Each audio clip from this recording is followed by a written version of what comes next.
What's up, guys? Welcome to episode 30 of the Let's Talk Nerdy podcast, the start of season 2. And on this episode, we are talking Mouse, Black Myth Wukong, the casting of Frank Stone, and Exodus. We ain't going nowhere. We ain't going nowhere. We can't be stopped now, because we bad boys for life. I don't know. I suck at this. If I'm not back in 5 minutes, just wait longer. You are now tuned in to the Let's Talk Nerdy podcast. I love it when you talk nerdy to me.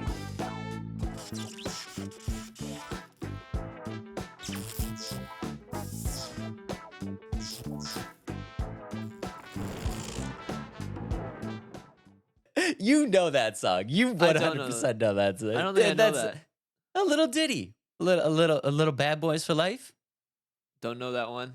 Maybe for season 2, Dave, maybe we could take this out because I do so bad.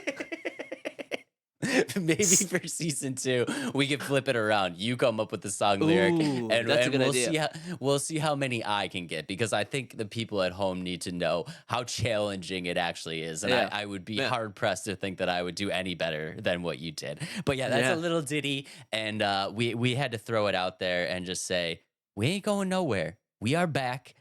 Season 2 begins now. And I just want to say, just real quick, guys, season 1 was just absolutely incredible. So thank you. We seriously love you guys.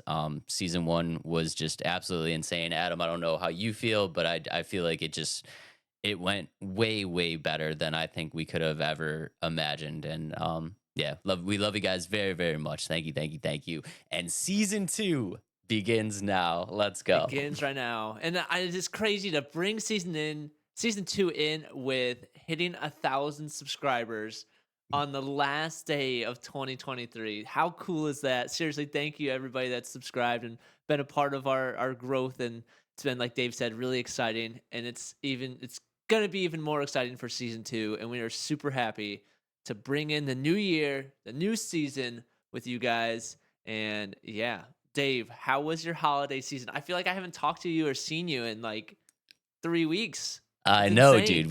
We took a little bit of a break, so yeah, guys, thank you for sticking with us. So we took a little bit of a break in between season 1 and season 2.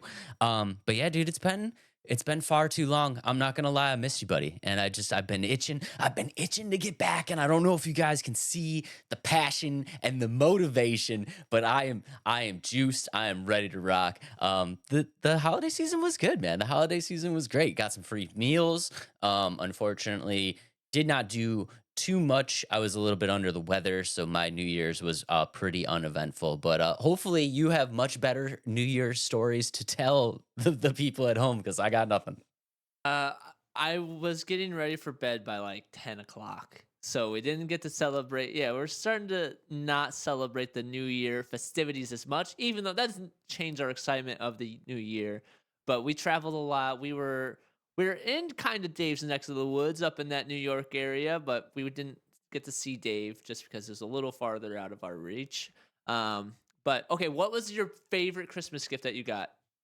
My favorite Christmas gift? Yeah. Buddy, I'm not going to lie. The Master Sword was my favorite one. Oh, shoot. You can't say that. Okay. No, it really was. Oh, well, then that's not fair, because I'm not going to say. I'm just kidding. No, I love it. I didn't even. Hold on. I don't think. Okay, I got to put it on real quick. 1 second. I didn't put it on the last episode, and I feel like a jerk because you showed off the sword, but I didn't put the mask on. So 1 second. I feel like the people at home need to see like the gloriousness of what this is, because all I was like, oh, look at the box. I'm not gonna lie. I saw the box, but I'm super excited for this moment. I got to see how those LED lights go. Right, and I put batteries in, so it works now. So 1 second. Let's go. Oh, bro. Like, that is the coolest thing. Dude. Bam, kill mode. Oh, dude, the red is sick. The red is sick, dude. Pretty cool, right? I love it, dude. The red is so dope. I'm glad you like it. I'm glad you like it, buddy. I can't hear words you're saying right now, but I think it's good things. Turn off. I don't want the Uh, batteries to die. So yeah, yeah, no, so no. that's definitely one of the top gifts I got this year. I'm trying to think. I got a new VR headset, which has been fun. So I've been playing the NFL era game, where you're the How is quarterback. that? It's pretty fun. I realized that even though the game is slowed down compared to real life NFL, I would not be able to be a quarterback in the NFL. It's that hard? It's not okay. It's easy in the sense that like I could play the game. It's hard to be like, oh, which one's open all the time, and it kind of gives you hints because like there's like a green around the player you're supposed to throw to that's like open, Yeah. and so like it's easy in that sense. But it's super fun. I really enjoy that. A couple other things I got um I got a rookie card of Justin Herbert, like mint condition, like die Ooh, cast. So that's really cool. But that's yeah, sick. so some good stuff. Good stuff. Which VR headset did you get? The Quest 2. You got the Quest? Yeah, number 2.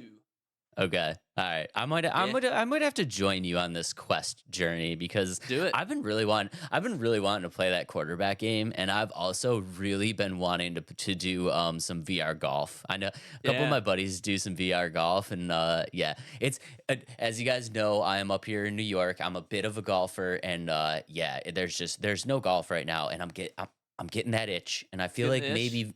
I feel like maybe VR is just gonna kind of hold me over until the snow settles and I can get back out there.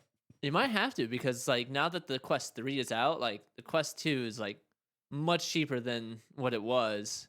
And so like and it plays just as well. Well, I've never played the Quest 3, but from what I know is like the Quest 2 is good. So but enough of that. We actually so Dave, with starting this episode, we got a special request. We did. Did you see We that? did. Did you see that? Yeah.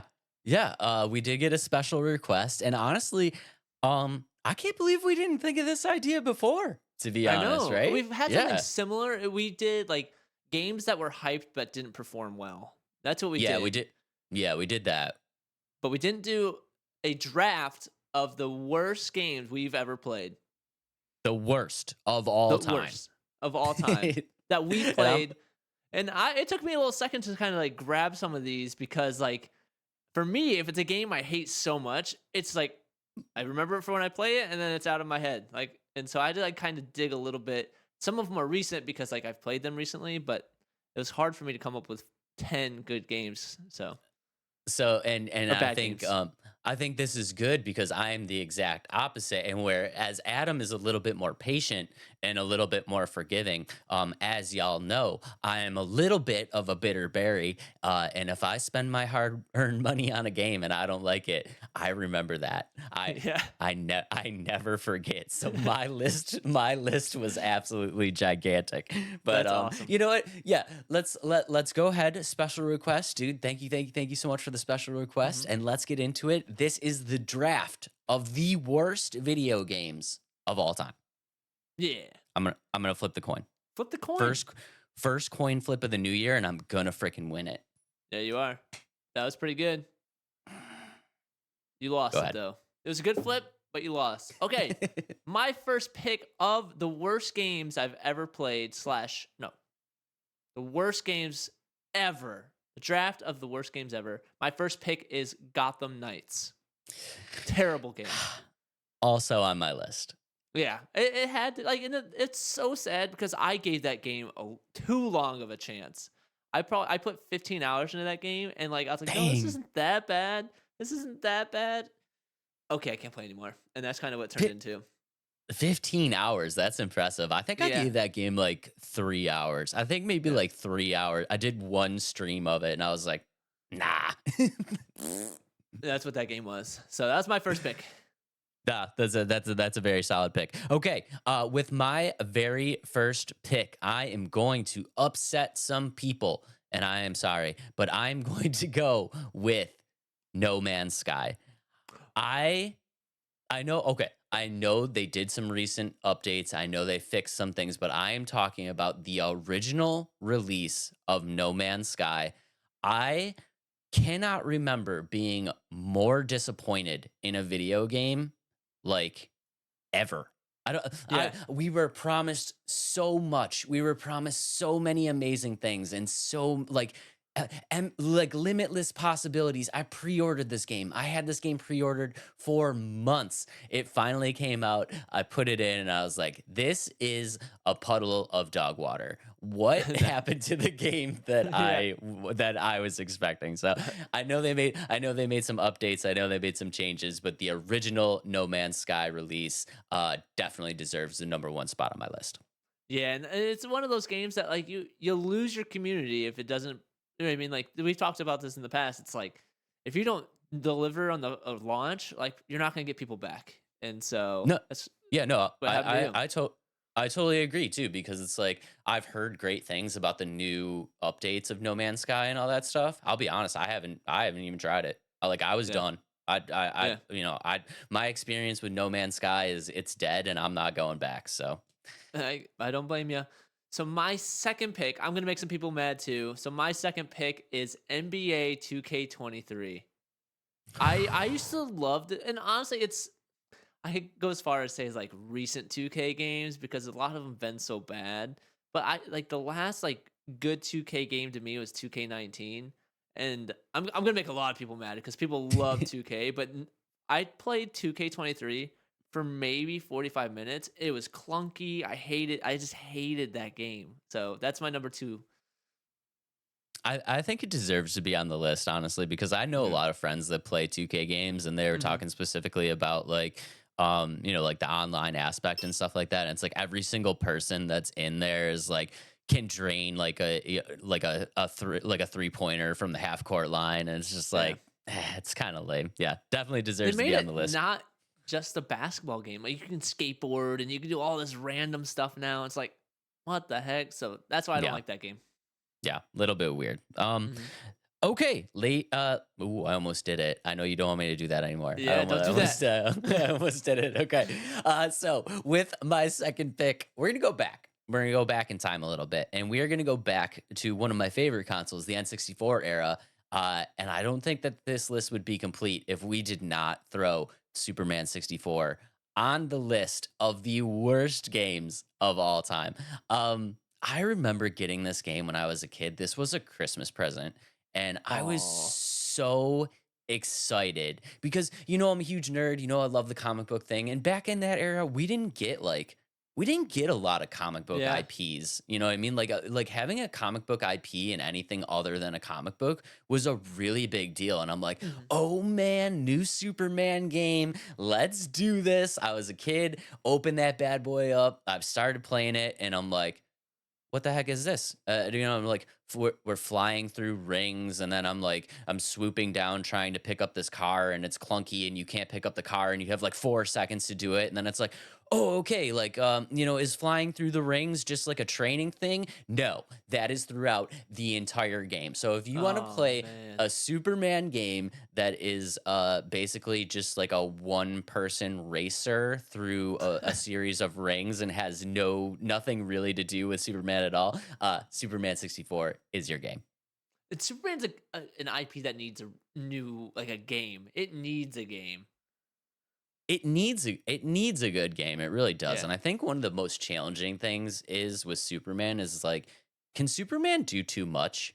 Is there too much that Superman can do that it's like almost challenging to make it into a video game? Because if you really like stay true to the comic book, it's like, okay, we have to figure out laser eyes. We have to figure out that this he can fly, so it has to like you have to make this world gigantic. It's like Yeah. frost breath, and then like super like it's like is Superman too much? Is Superman just like too OP to make a good video Yeah. game? Hmm.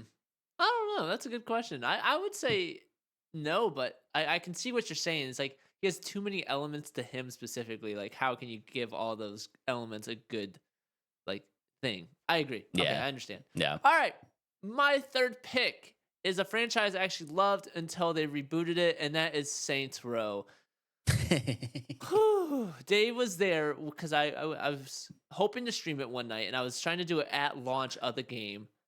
The game wouldn't launch. I got into the game. It was absolutely awful. And I was so excited for this game. And I don't know why I was because now looking back, and I went back and looked at the trailers and like everything about it, I should have known that game was gonna be so bad. But Saints Row reboot, awful. Number 3 on my list. I was legitimately sad for you during Yeah. this stream. Yeah, I could just see like how excited you were when it first loaded up and just saw that excitement level just like dwindling by the second. And I was like, Yeah. oh, I Yeah. feel so bad for him. It's so bad of a game. Yeah, definitely deserves to be on the list. Okay, with my next pick, we're gonna go back in time again, but we're gonna go a little bit more relevant to the Xbox 360 era. Mm. When Xbox 360, yeah, I know I'm a PlayStation gamer right now, but I was an Xbox guy. And I am gonna go to a game that I do not think could be left off this list, and that is Sonic '06. Have you ever played Sonic '06? No, I haven't. But there was another Sonic game I played recently that was just awful too. It was on the Switch, but I don't know Sonic's 06.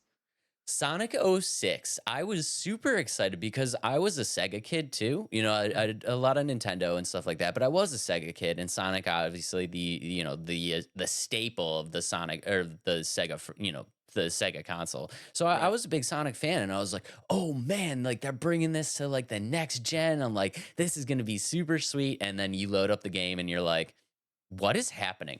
Take away all the things that make Sonic fun.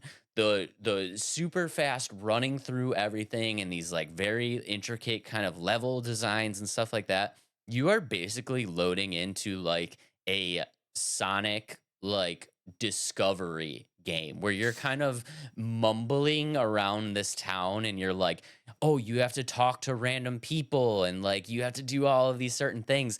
And the number one thing is the freaking load screens, dude. You could not Oh, do anything. Like literally, you would go to like a different scene in the game, load screen. You'd talk to a person, load screen. You'd come oh out my of of goodness. talking to the person, load screen. And we're not talking like loaded. We're talking like 15 to 20 seconds of like loading, loading, loading. It Oh was man. it was god Yeah. awful. Take away all of the fast paced awesomeness of a Sonic game, and that's what you got in And Sonic just get rid '06. of it. Yeah. Absolutely, yeah, absolutely terrible.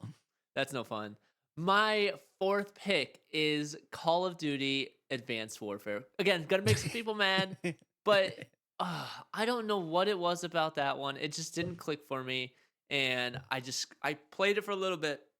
Multiplayer, I didn't think was fun, but yeah, Call of Duty Advanced Warfare. I don't have any much good things to say about it, and I'm probably gonna make some people upset because Call of Duty people, they get upset. So Yeah, yeah, I'm excited to see the comments on this one. Okay, all right, guys.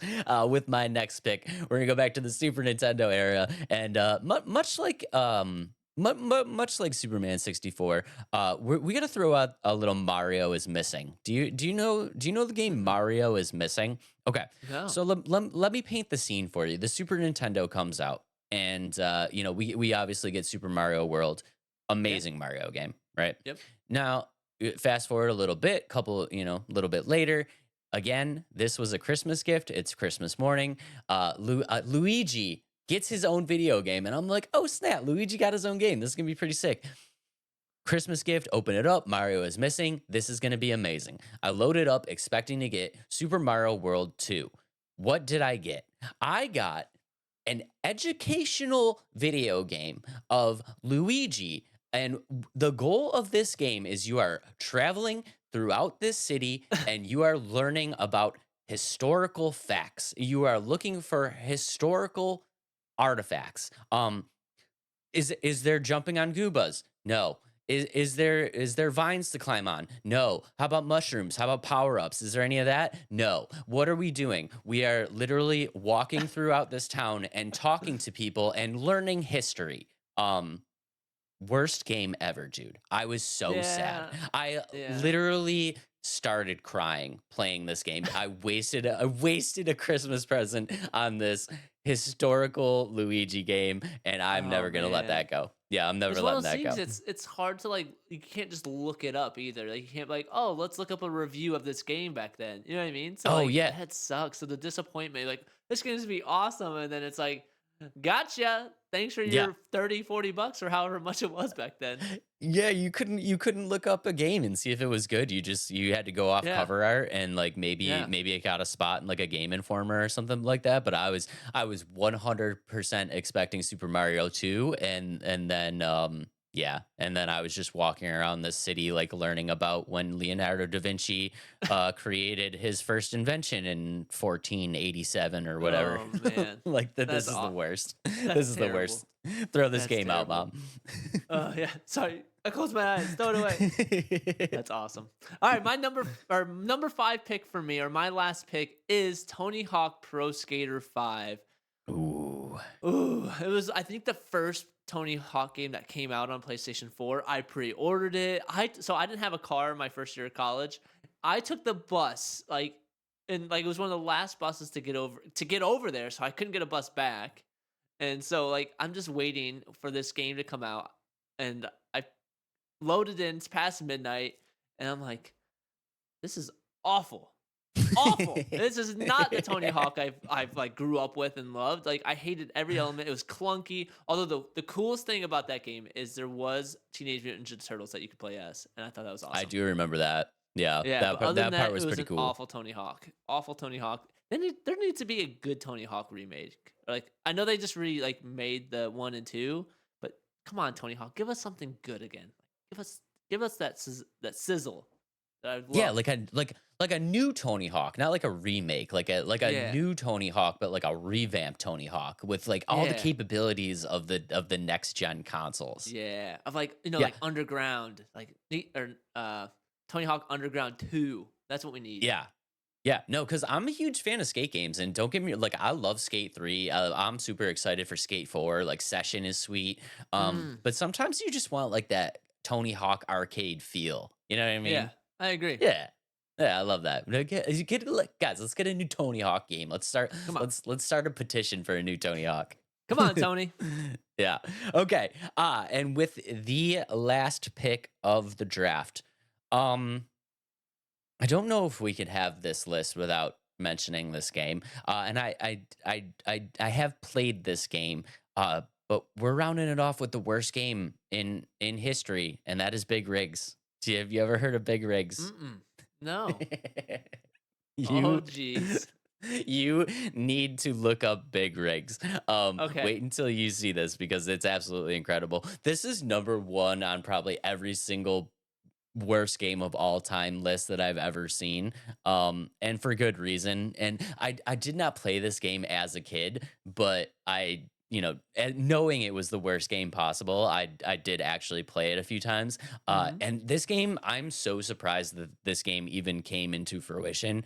Um, basically what you're doing is you are racing as a semi, which sounds like a fun kind of thing, but I feel like this game was like never completed. Like Hmm. you can literally drive through anything and like anything. You can Interesting. drive through bridges, you can drive through buildings, you can drive through mountains. Like there's this clip, you can actually hold the reverse button, and if you hold it Hmm. long enough, you will go in reverse at like 9,000 miles per hour, and you will just evacuate yourself from the entire game space. You just like you just end up in this like infinite wasteland. Also, the computer CPU players, in the Hmm. initial release of the game, so you would be racing against CPU racers. The Hmm. CPU racers were never programmed. The race would start and they would literally just sit there and never drive. That's amazing. Oh yeah, Yeah. I don't think I'm gonna be playing that game. No, So I don't think anybody should be playing that game, but I don't think we could round off the draft without at least yeah, acknowledging it. Big Rigs, absolutely terrible. I like it. I like that draft. Honorable mentions. Oh, what I had one that was in my mind, but I can't remember. Ah, shoot. Never mind. What's your honorable mentions? Honorable mentions. So I'm a little bit older. So my honorable mentions, we're gonna go back a little bit. We're gonna go to Friday the 13th for the NES. Again, Ooh, yeah. yeah, again, that was another era of like, oh man. And that was right when I got into like the horror stuff and Hmm. stuff like that. And I was like, oh dang, dude, like Jason has his own game. And then you get this game and you're just like, this is absolute trash. Yeah. Also Jurassic Park for the Sega. This was Okay, another yeah. one where I was like super juiced on the Jurassic Park movie, and then you get Hmm. this game and you're just like, what is going on here? Top Gun on the NES, I could never land that freaking plane. That was just god awful. And then Yeah. just kind of a weird one here, but do you remember Resident Evil Umbrella Corp? Mm-mm. Resident Evil Umbrella Corp was like their attempt to turn Resident Evil into this Call of Duty style first person shooter. And I was like, Oh. dude, what happened? Like, I spent money on this game, like, Yeah. because I love Resident Evil, and it's like, Hmm. what happened? What did y'all do? What did y'all do to the Resident Evil franchise? Because this is not what I was expecting. This isn't it. This is not for This, me.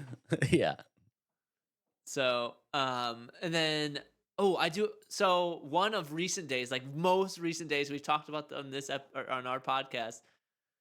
The day before has to be the worst release of any video game ever. The developers are like, or disbanded. They're not a real developer anymore.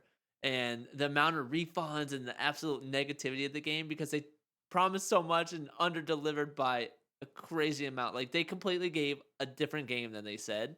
It's almost like borderline like fraudulent. Like that's how bad this game was. Like so that's one of the games that I think are on a lot of people's lists of recent days. And yeah.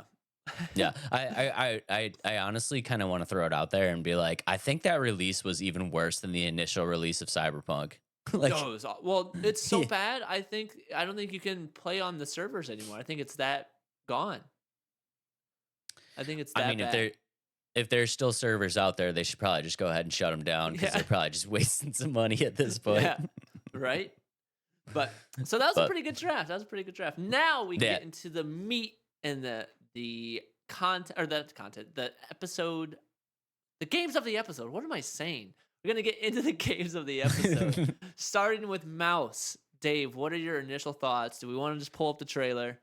yeah. Let's go ahead and pull up the trailer. I'm not gonna lie. When I first saw this game, I was like, Adam, what did you send me right now? Like what is did Mickey Mouse just go rogue? Yeah, that's But yeah, kind of the first thought I had. yeah, but I honestly think it looks really cool. So guys, if you're just Hmm. listening on the Spotify, we're looking at this first person shooter.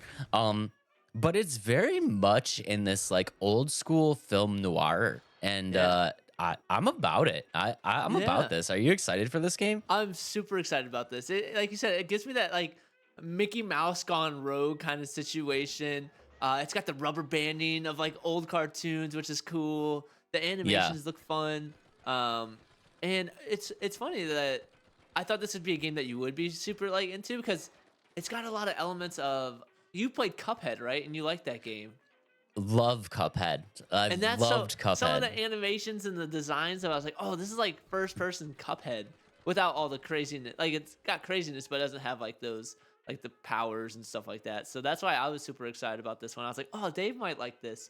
But essentially, like it's like we saw, it's a first person inspired by like noir films and like old time animations.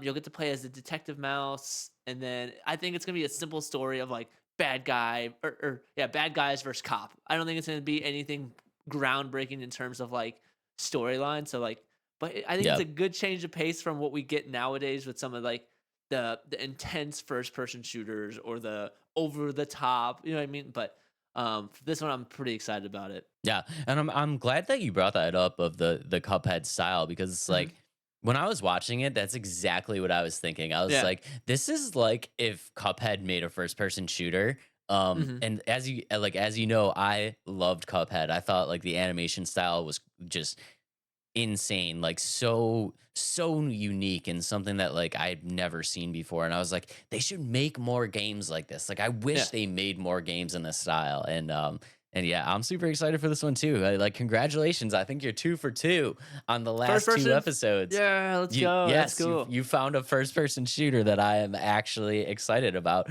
And it's gonna be on all consoles. It'll be PC, Switch, Xbox, and PlayStation. So Mhm.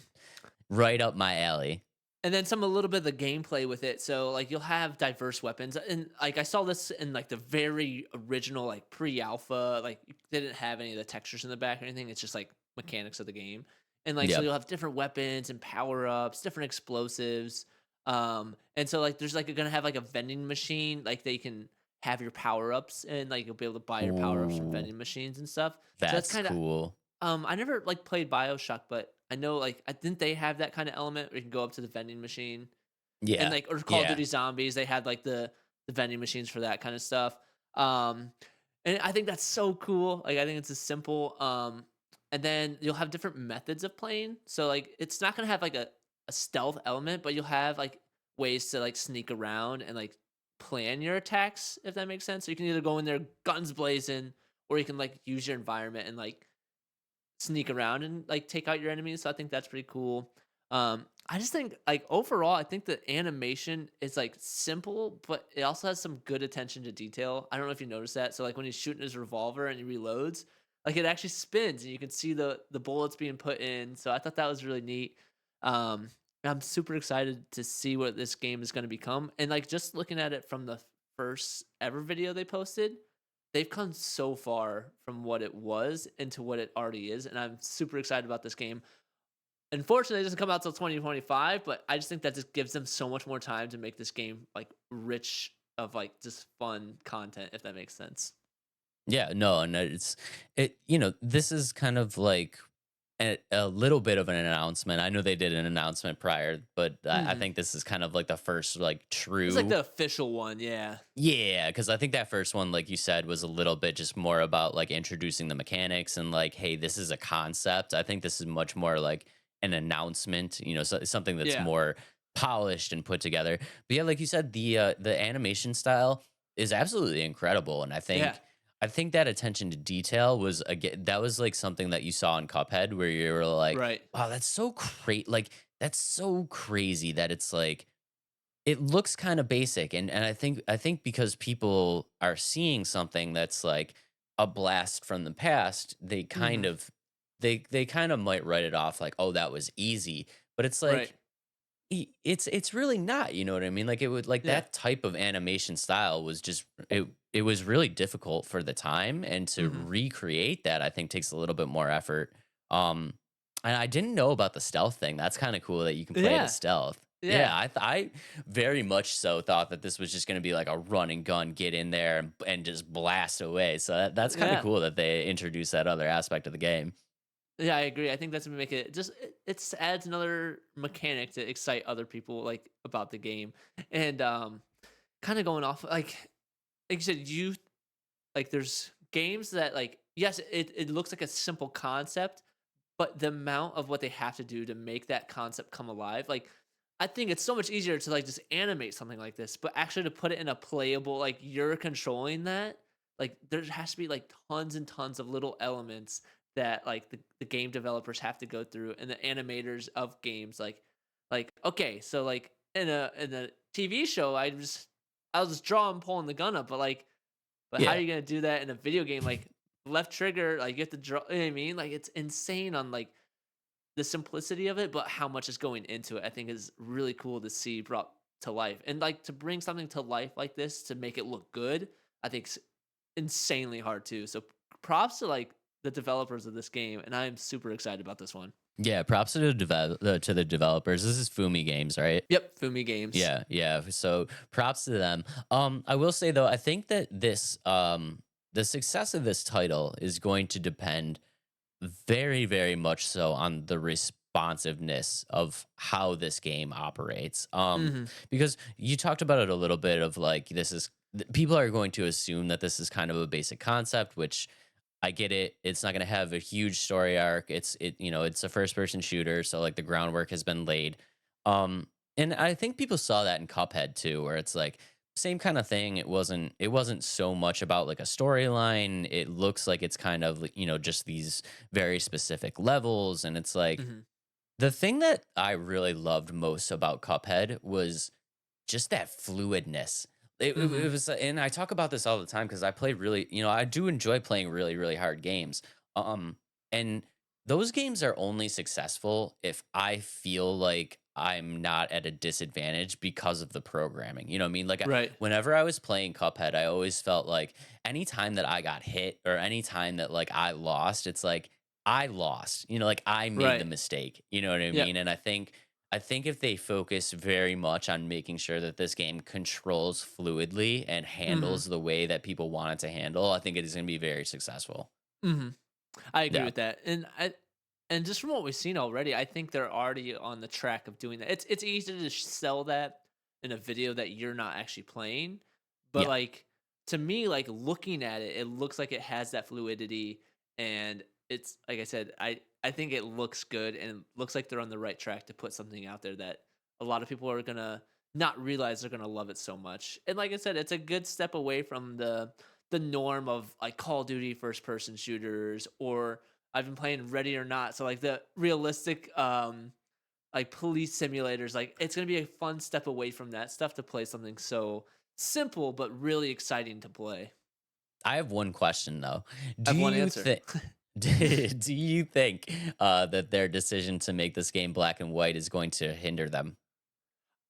I don't know. For me, like I'm not a huge like Noir fan, like, but I think it works for this game, I guess. Like I think it looks super cool. Like for me, I think it's a novelty thing. I think if it were to be more and more like popular, or what I'm trying to Yeah. say is like I think it's such a novelty, like a novel thing that like, oh, we haven't played like, well, there's been no games in Noir. Like, can you think of like any that were actually good that like off the top of your head? Um I haven't played any, so I don't know. I mean, there's a couple, but there Yeah. none that I can think of that went with Yeah. like a true black and white noir Yeah. sense.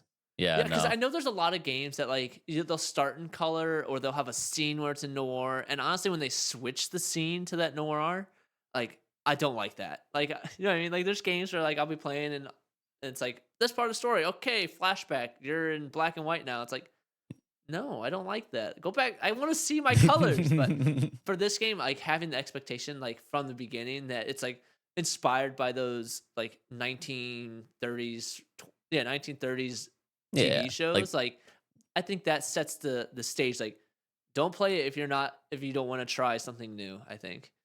yeah. I mean, it's very much inspired by by like you said the cartoons of the 20s and the 30s. Hmm. Um, I'm honestly a little bit nervous, and for me, it doesn't mean anything. I actually kind of Yeah. like the black and white, and I Hmm. feel like there's going to be a group of people that do like the black and white feel. I mean, it's very vintage. It's very true to the source material. Hmm. Um, but like I said, I can't really think of anything that's gone noir that really took it to this level. Like even going back to Cuphead, Cuphead was Yeah. probably the closest thing to like this style of noir. Hmm. And they went full color. So Right. I don't know. It makes me a little bit nervous, and I hope people can look past the black and white aspect of it, and give it a shot because, like we said, I do think it's going to be a really good game. But unfortunately, I do think there's going to be a group of people, specifically the newer generation, that kind of just look at it and then are like, "Nah, like nah, Nah. No. nah, brah." I think it's hard to say because or what they could do is like have an update or DLC is like color refresh. You know what I mean? That'd be kind of cool. Like we can turn it on and off. Or have a DLC where it is like sequel and then or like it's a sequel to it. It's like 5 years later and we got color in our game now. Like I don't know. Imagine like that. But I can see what you're saying. Like I think it's not going to appeal to a lot of people, but I also think it's going to appeal to a good amount on the other side too. So I'm definitely excited for it. I'm definitely yeah. gonna play this game. I think it looks great. I hope, like we said, the fluidity is there because I think that's really gonna make or break the game. Hmm. And I hope people can get past the black and white and at least give it a shot because like I said, it's not really a huge deal to me. I Hmm. actually kind of like it. I think they did an amazing job sticking with the traditional art style and just Yeah. really showing love to that, to that period and that genre. Um, but yeah, unfortunately, I do think there's going to be a little group of people that just kind of look at it and are just like black and white, like nah, Nah, not for me. nah, Although, not like happening. reading the comments, the amount of comments that were there, so much positive. So that's exciting sign too. Like when I was reading comments, because I do that when I'm doing some of my research just to see what the general vibe of like what the game is going to be. And it was overwhelmingly positive. So that's cool. That's a good sign. So Yeah. this is on my wish list already. First game on my wish list of 2024, which is going to be a 2025 game, but it's on my wish list. So I'm super excited about that. Yeah, super excited about it as well. And congratulations again to Adam for finding a first person shooter that I actually care about. You are slowly but Woo! surely converting me into an FPS fan.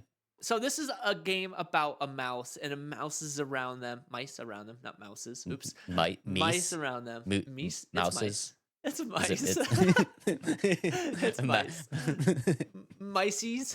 Micey, moosies. Yeah. Yeah, moosies. All right, so this is a game about mice, and we're super excited about it. However, it does not have some of the best mice ever. Like, it doesn't have a significant mouse that we know and love.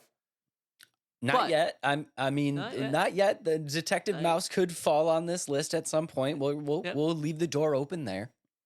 We are going to do a draft of the best rodents, mice and rats specifically. A little bit of other things I got on my list, but let's see what it goes into. So, Dave, flip that coin. The draft of the best meese ever. Mice. Go ahead and make that a short. We're gonna get Yeah. roasted. Yeah.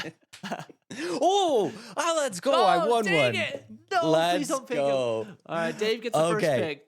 All right, with my first overall pick. Y'all know I'm a little bit older. Y'all know, let's just be fair. I'm a little bit of a boomer, so I'm gonna go back to my childhood. And I got to take Jerry from Tom and Jerry. No, dang it. You gotta do it, dude. You gotta do it. He's the best mouse ever.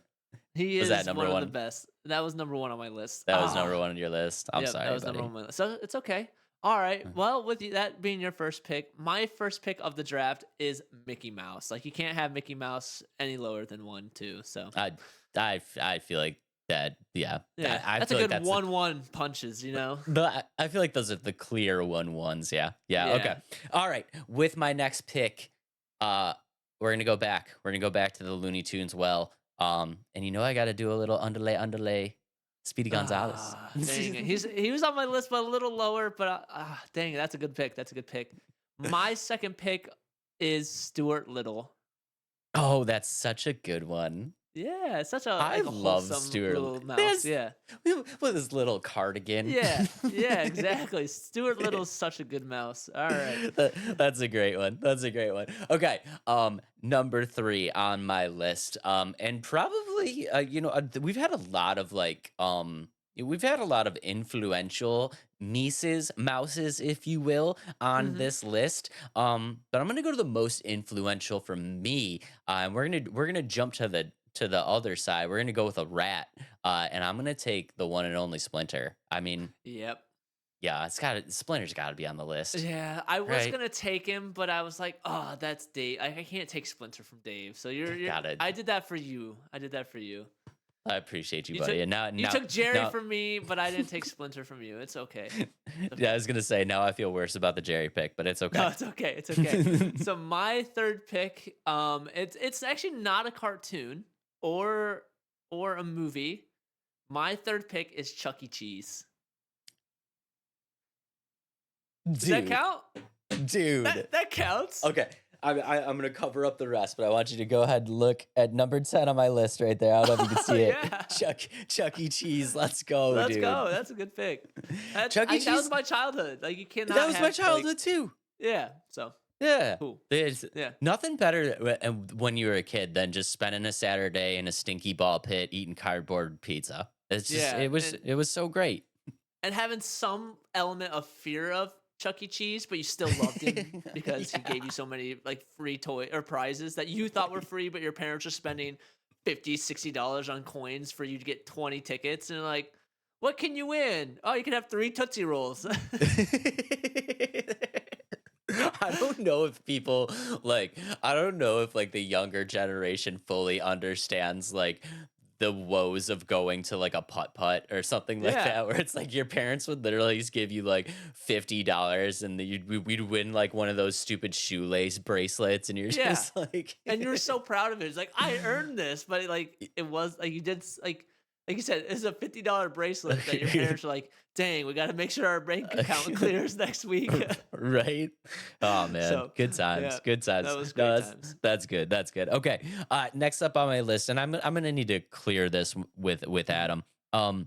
Is a guinea pig a rodent? That's a rodent. Yeah, we'll call him a rodent. It's like We a were pet counting again, rodent. So like yeah, a pet rodent. Yeah. Okay. yeah. All right. I We're mean, you you can guys. have mice and rats as pets too. So Yeah. All right. All right. We're counting guinea pigs. And I'm gonna throw this one out here, and this one is for our good buddy Storm. Storm, I know you're listening, so of course we had to include this on the list. But we're gonna take Beaker from the Muppets. I love Beaker okay, from. Oh, such a great pick. that's a good pick.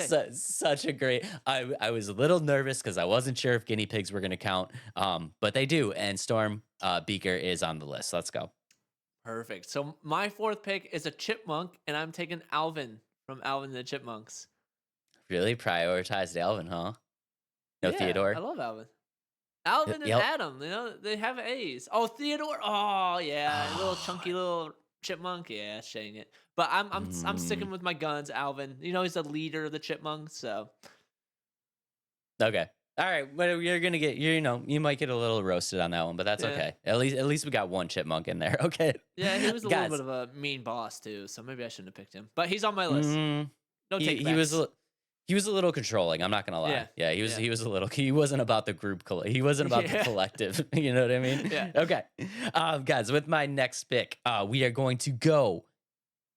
Oh boy, I have 2 here, and I kind of want them Mhm. both. All right, we're gonna go with God, probably one of the funniest rats. Is he a rat? I feel like he's a rat. Probably one of the funniest rats of all times. But we are gonna go with Pinky from Pinky and the Brain. I love me some Pinky. That was a Okay. great show. Yeah, I had him on my list actually. I didn't like Did have you? as much like yeah, I did. I did have him on my list, but it's not because like I was like, oh, I'm running out of ideas, kind of. But like I knew who he was. Like, oh, this would be a good pick. But I'm glad you took him because like I didn't know him as well as probably you do. So Yeah, no, definitely needs to be on the list. I think I love it. all right. Well, the last pick, I'm gonna kind of cheat here. I'm gonna take 3 blind mice. Bro. bro, bro. For like especially like okay, let's narrow it down to the 3 blind mice from Shrek. There you go. I love that you use your opportunity to take 3 mice instead of 1, but you use it on the 3 blind mice, and you didn't even bother to try to use it on all the chipmunks. I love that the most. Yeah. Oh yeah.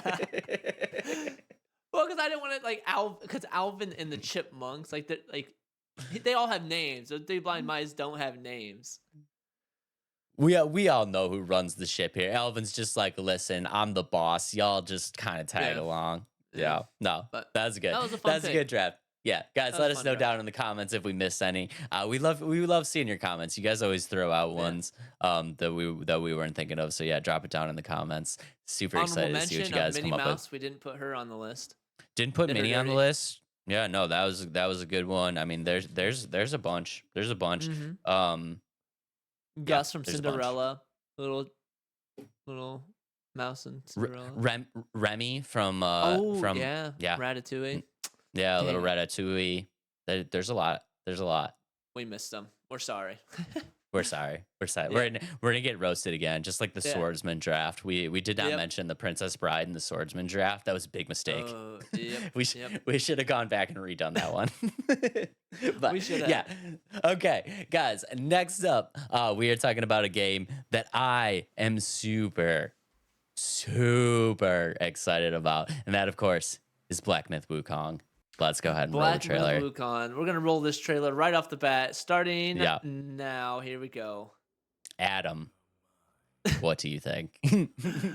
Dave, I do not know what I think of this game. After doing some of my research, I think the interpretation of where this or like the inspiration of this game is cool. But other than that, I'm not super excited about this game. Out of all the like Souls likes and games that you show me, this is probably at the bottom of the list that I've been most excited about. Is it just too weird? Do you think it's just too I weird for you? I think it might be a little too weird, but yeah. Yeah. So, guys, if you're just listening on the Spotify, what we're looking at right now is a very picturesque Souls-like world. Um, but I think we're seeing some weird stuff. So, like, what is that? What is Yeah. that? What is that thing? Is that what is this thing? Like, we saw, like, you know what I'm saying? Like, we're a monkey with a whip, and it's fighting a gigantic hand that's holding an orb. I mean, I don't know. I don't know. I don't know how to describe this. Adam, please help me. How do you I don't know describe how to this? describe it either. It's just so weird. That's almost like impossible to describe what is going on. The character design is something like I've never seen before in a video game. Just like the main character is one of those like, who is this main character? It's so out there in terms of like the character design. And it's not to say it doesn't look good. So don't get that from me. It's just not appealing to me like whatsoever. It's just so strange to me. Does it look like it like has potential to you though? Like if you can get past the weirdness, does it look like something that would be enjoyable to play? Maybe I don't know. But this again, it's not my type of game. But for you, this is a game that you're super excited about. But for me, I just don't know if I can get past the weirdness. Plus, adding a like a Souls like to it for me, Yeah. if that makes sense. But I can't imagine this type of game any other way than a Souls like. You know what I I mean? mean, Like, I just because I think the weirdness is like intriguing to me, and especially when yeah, it comes to like a video game type of setting. We saw clips of him fighting a giant spider. Like he was sliding down this mountain, like snow covered mountainy hill. Like he yeah, jumped up and grabbed the side of a dragon and was like hanging on for dear life and like flying on this gigantic like scarab beetle, and it's just like, bro, this is gonna be so like the level of stuff that's happening right now is just so good for a video game. I'm so excited to just to like see what's gonna happen. I just want to see what they're gonna do with this game. yeah. I don't know. I don't know Yeah. much about what this game is going to be aside from the fact that it's an action RPG, Souls like, inspired by Chinese mythology, but also a book called Journey to the West, which was published in the 16th century, so a very very long time ago. Yeah. Um, and it's inspired like, so the main character you play as is called Wukong, which means Monkey King. So you're gonna play as a monkey, like Yes. monkey human type of thing. And this is kind of a side note here. Do you know this like this book is this isn't the first time it's been like inspired by like pop culture and stuff like that? Yeah, I'm actually really, really glad that you brought this up. So, Yeah, just yeah, I think I'm gonna clarify a few things yeah. for a few people. So, like Adam said, this book is inspired by the novel Journey to the West, which was initially printed in 1592. And in the novel, you are basically a Buddhist monk, and you are on this like legendary pilgrimage to the West, which in the context of where they are, I know a lot of people are gonna think to the West, and they're gonna think that Like means to United America. States, yeah, Yeah, yeah, or that is North not. America. Yeah, that's not it. So the travels to the West here in this context is Central Asia, Mhm. and basically your job is to obtain these sacred texts. And the way that this works in the novel is that you are the Buddhist monk, and you are given three protectors who are going to protect you on this quest. And those three protectors, and I'm so sorry, I'm so gonna butcher these names. But we have Zhu Bajai, Zhao Wu King, and the Monkey King. And basically, what they're doing is that they have been dubbed as sinners, and in order to be alleviated of their sins, they have agreed to accompany this Buddhist monk on his journey to gather these sacred texts, which they need. Um, and I think it's a really, really cool storyline. So we talked about it. The video game you're going to be playing as the Monkey King. So it's not a direct like adaptation. Mhm. Obviously a little bit different, but I think it's still like a very good. It's still drawing from the source material very, very well. And like you said, this has been in pop culture a bunch of times before. So this was actually a Japanese anime in the 60s. This was Mhm. an actual live action TV series in 1986. It was Mhm. a film series starting in 2013. Yeah, and there's just like there's like tons of in between. Like I was Yeah. surprised at how much this has been like in pop culture. Dragon Ball is probably one of the biggest ones that I saw. Like, and Dragon Ball took inspiration from the Monkey King, and so Yeah. like Goku is essentially like the Monkey King, but yeah, so that's kind of cool. Yeah. So I mean, and I think it's really cool. And if you look at the gameplay mechanics, you like we said, we are going to be playing as the Monkey King, and I think that's honestly a better choice for a video game because the Buddhist monk is just a Buddhist monk. And there's Right. not a lot that you can do with that character. But if you look at the legend of the Monkey King, on the other hand, has a lot of different things that can work really, really well into a gameplay mechanic. So the Monkey King Right. obviously is immortal, so that Mhm. that kind of clears up the whole oh what if he dies situation, right? Mhm. Um, but he also so the Monkey King also has incredible speed and strength. He has the ability to transform into various people, animals, and objects. He can clone himself. He can manipulate weather. There's aspects of like magic that's going to be, infused into this. So I think for a video game, this is probably the best way to go because, like I said, if you Mhm. were just kind of playing as the Buddhist monk, probably get a little boring. Yeah, I Yeah. mean, you know what I mean? Yeah. And I think the Monkey King is a much better, just kind of playable character. Mhm. I agree. I agree with that. And kind of going into the game mechanics a little bit more. So your main weapon is the baton. I don't know if you saw that. Yes. Like, Yeah. there's not going to be very many weapons aside from like the main baton, but there's different way. From what I've seen, and what I've read is like you'll be able to customize it in certain ways. So like you can make the baton longer, and that goes into like different stances. So there's gonna be three different stances that I saw, Yep. and that's the smash, the pillar, and the thrust form. And Yep. each are different play styles. So the smash is kind of essentially you can smash your enemies like from a little bit of like a mid distance, like kind of getting there with that. Your thrust is like more up close and personal, but you have to like charge your attacks when you're in there. And Yep. then pillar is going to be like more of defensive play. So I think that's kind of cool in terms of that they'll have those. Like you have your main weapon, like everybody has that same weapon, but you can use it in different ways. So I thought that was a really cool aspect of the game. Yeah. And I don't know, like you can probably tell me a little bit more, but like once you pick a stance in most Souls like games, like you can't change your character stance, right? Or can you do that? I mean, for the most part, and I talk about this all the time, is like in these Souls likes, you're being a being a well-rounded player Hmm. is not the way to go, right? So Right. being a dabbling in everything makes you a master of nothing. Right. I know there's a much better way to say that, and somebody in the comments could be like, "You butchered that quote," and I'm so sorry. Yeah. I definitely butchered it, but I think the idea is there of like, Yeah. yeah, you very much want to focus on one thing in a Souls like and just hammer that. You just want to hammer that down. But I do think that this is going to be different though because you are going to be able to fluidly switch in between these three Yeah, and that's stances. kind of where I was Yeah, going with that. Is you'll have the ability to change your stance for different scenarios. So I thought it was kind of yeah, cool. And then you'll be able to equip four different skills at a time. And the cool thing with that is there's supposed to be 72 different abilities, like over y- 72 abilities.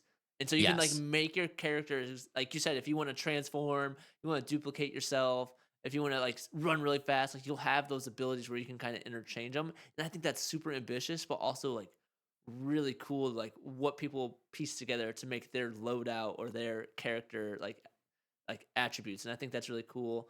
yeah, And they're promising over 100 different enemy types and monsters. yep, That's a lot of enemies and monsters. yeah. That's a And then lot. yeah, and then the level design is similar to like any Souls like and Bloodborne, where you'll have your main path with the branches off. So I think that's pretty cool. Yeah, no, I think it's really cool. And then just touching again on like what you said about being able to, equip these certain abilities. Hmm. And it goes back to like, like I said, when you're typically playing a Souls, like you need to you need to just hammer one thing, right? And I think it's kind of cool because this is giving players a much more freedom to just kind of explore all of the possibilities for the game. And it's like if you look at certain Souls likes or Souls games in general, it's like you load up and you decide, okay, do I want to be a strength guy? Do I want to be a dex guy? Do I want to play with magic? And it's like you can't really, I load up as strength characters, right? So Hmm. like concerned in the slightest of like when I pick up a spell or anything like that. It's like that's not for me. You know what I mean? That Yeah. like I'm not using Garbage. that. Yeah, that's garbage. That's Yeah. garbage. And I think being able to just kind of take advantage of all these things in one character design is really, really, really cool because there's so many times where I also pick up one of those spells and I'm like, oh man, dude, like I can suck fire from the ground and just like raise fire underneath the enemies. And then I look at Ooh. it and I'm like, nope, can't use it. Like I'm not good. I'm not Yeah. good enough. I'm not Yeah. magicy enough to use that. You know what I mean? Yeah. And I think it's kind of cool because you can have that play style and you can have like a little taste of everything in one Hmm. character, and that's really really cool. I honestly wish more Souls likes would do that. It gives the player more freedom to experience everything, but I think at the same time, maybe they're thinking it's like, okay, they're gonna play this character as a strength build. That means they'll make a magic build. You know what I mean? Like I think that's the mindset. They want you to come back like, I have this character for this reason, I have this character for this reason. And I think that's why they do it. It's like you made this character, play another one. You can do what you want to do with that in terms of like the Yeah, magic or stuff like that. So I think that is really cool that they're just making it more appealing to somebody that, let's say, that isn't so much into Souls like myself. Granted, this one's just not like it's not for me. Like I'm not gonna play this one. Um, and I just think for other people, like it brings in an element. It's like, all right, what can we do to keep Souls like people happy? But also what can we do to bring in more people? And I think that's a good way to do it to give you more freedom with your character. yeah, and I think they did a really good job, and I think just from what we've seen, and from just like the context that I've seen of people that have actually gotten their hands on this game, and we talked about it with Mouse and all that. The fluidity of this game is supposed to be absolutely incredible. Hmm. The dodge mechanic in this game is supposed to be the most responsive dodge mechanic in all of Souls likes, and I'm super excited to get my hands on it because Cool. we talk about this all the time. It's like these Souls likes is almost like a dance, right? It's almost Hmm. like it's very calculated movements and it's very learning timings and learning stuff like that. And I love that feeling of just feeling like I am in total control of this character and like this character is responding exactly the way that I want him to respond. Right. And Yeah, so at the right moment too. So I yes. think that that's important for games like this too. Yeah. And the one I played, so I played Atlas Fallen, which is like it had that like Souls like elements to it. Yeah, definitely. But I always like I liked the game. Don't get me wrong. Like I enjoyed myself when I played it, but there were moments where I felt like it didn't have that fluidity, and like I Yeah. would just keep dying because of like there's a clunk here or a clunk there, or I hit the dodge button this time and it just didn't work. And I'm like, okay, so I did like you always say when you play these games, like you want to feel like, oh, I screwed up, so I died. For that game, I felt like I push my button and then like it wouldn't do anything and I die. I'm like, no, come on. Yeah. So I think that's important for these types of games. And like you said, if they can nail that dodge mechanic or just the fluidity of the game, this is going to appeal to a lot of those like that player base, and I think it's really cool. Yeah, I think it's really really sweet, and I think another thing that we kind of talked about here is I know you're not super excited on the Souls fact of like that very slow kind of Dark Souls that Yeah.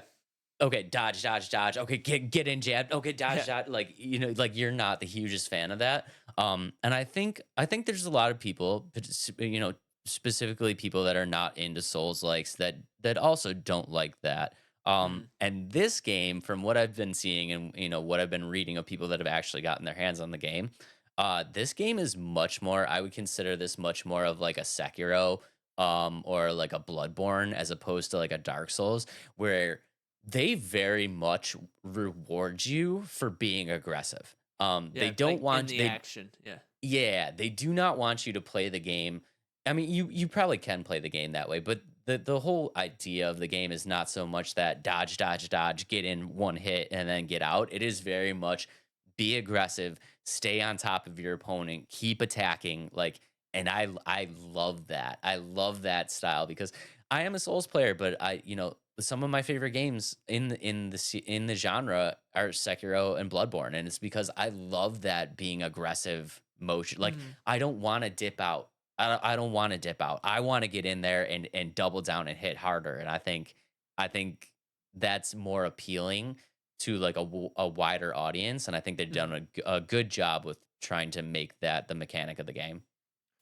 I agree with you there, and I think the way that you're gonna have opportunities to play each of those scenarios, like having that in there, like combo, combo, combo. Okay, we got to play this character or this boss a little bit farther back, or kind of a mix of both.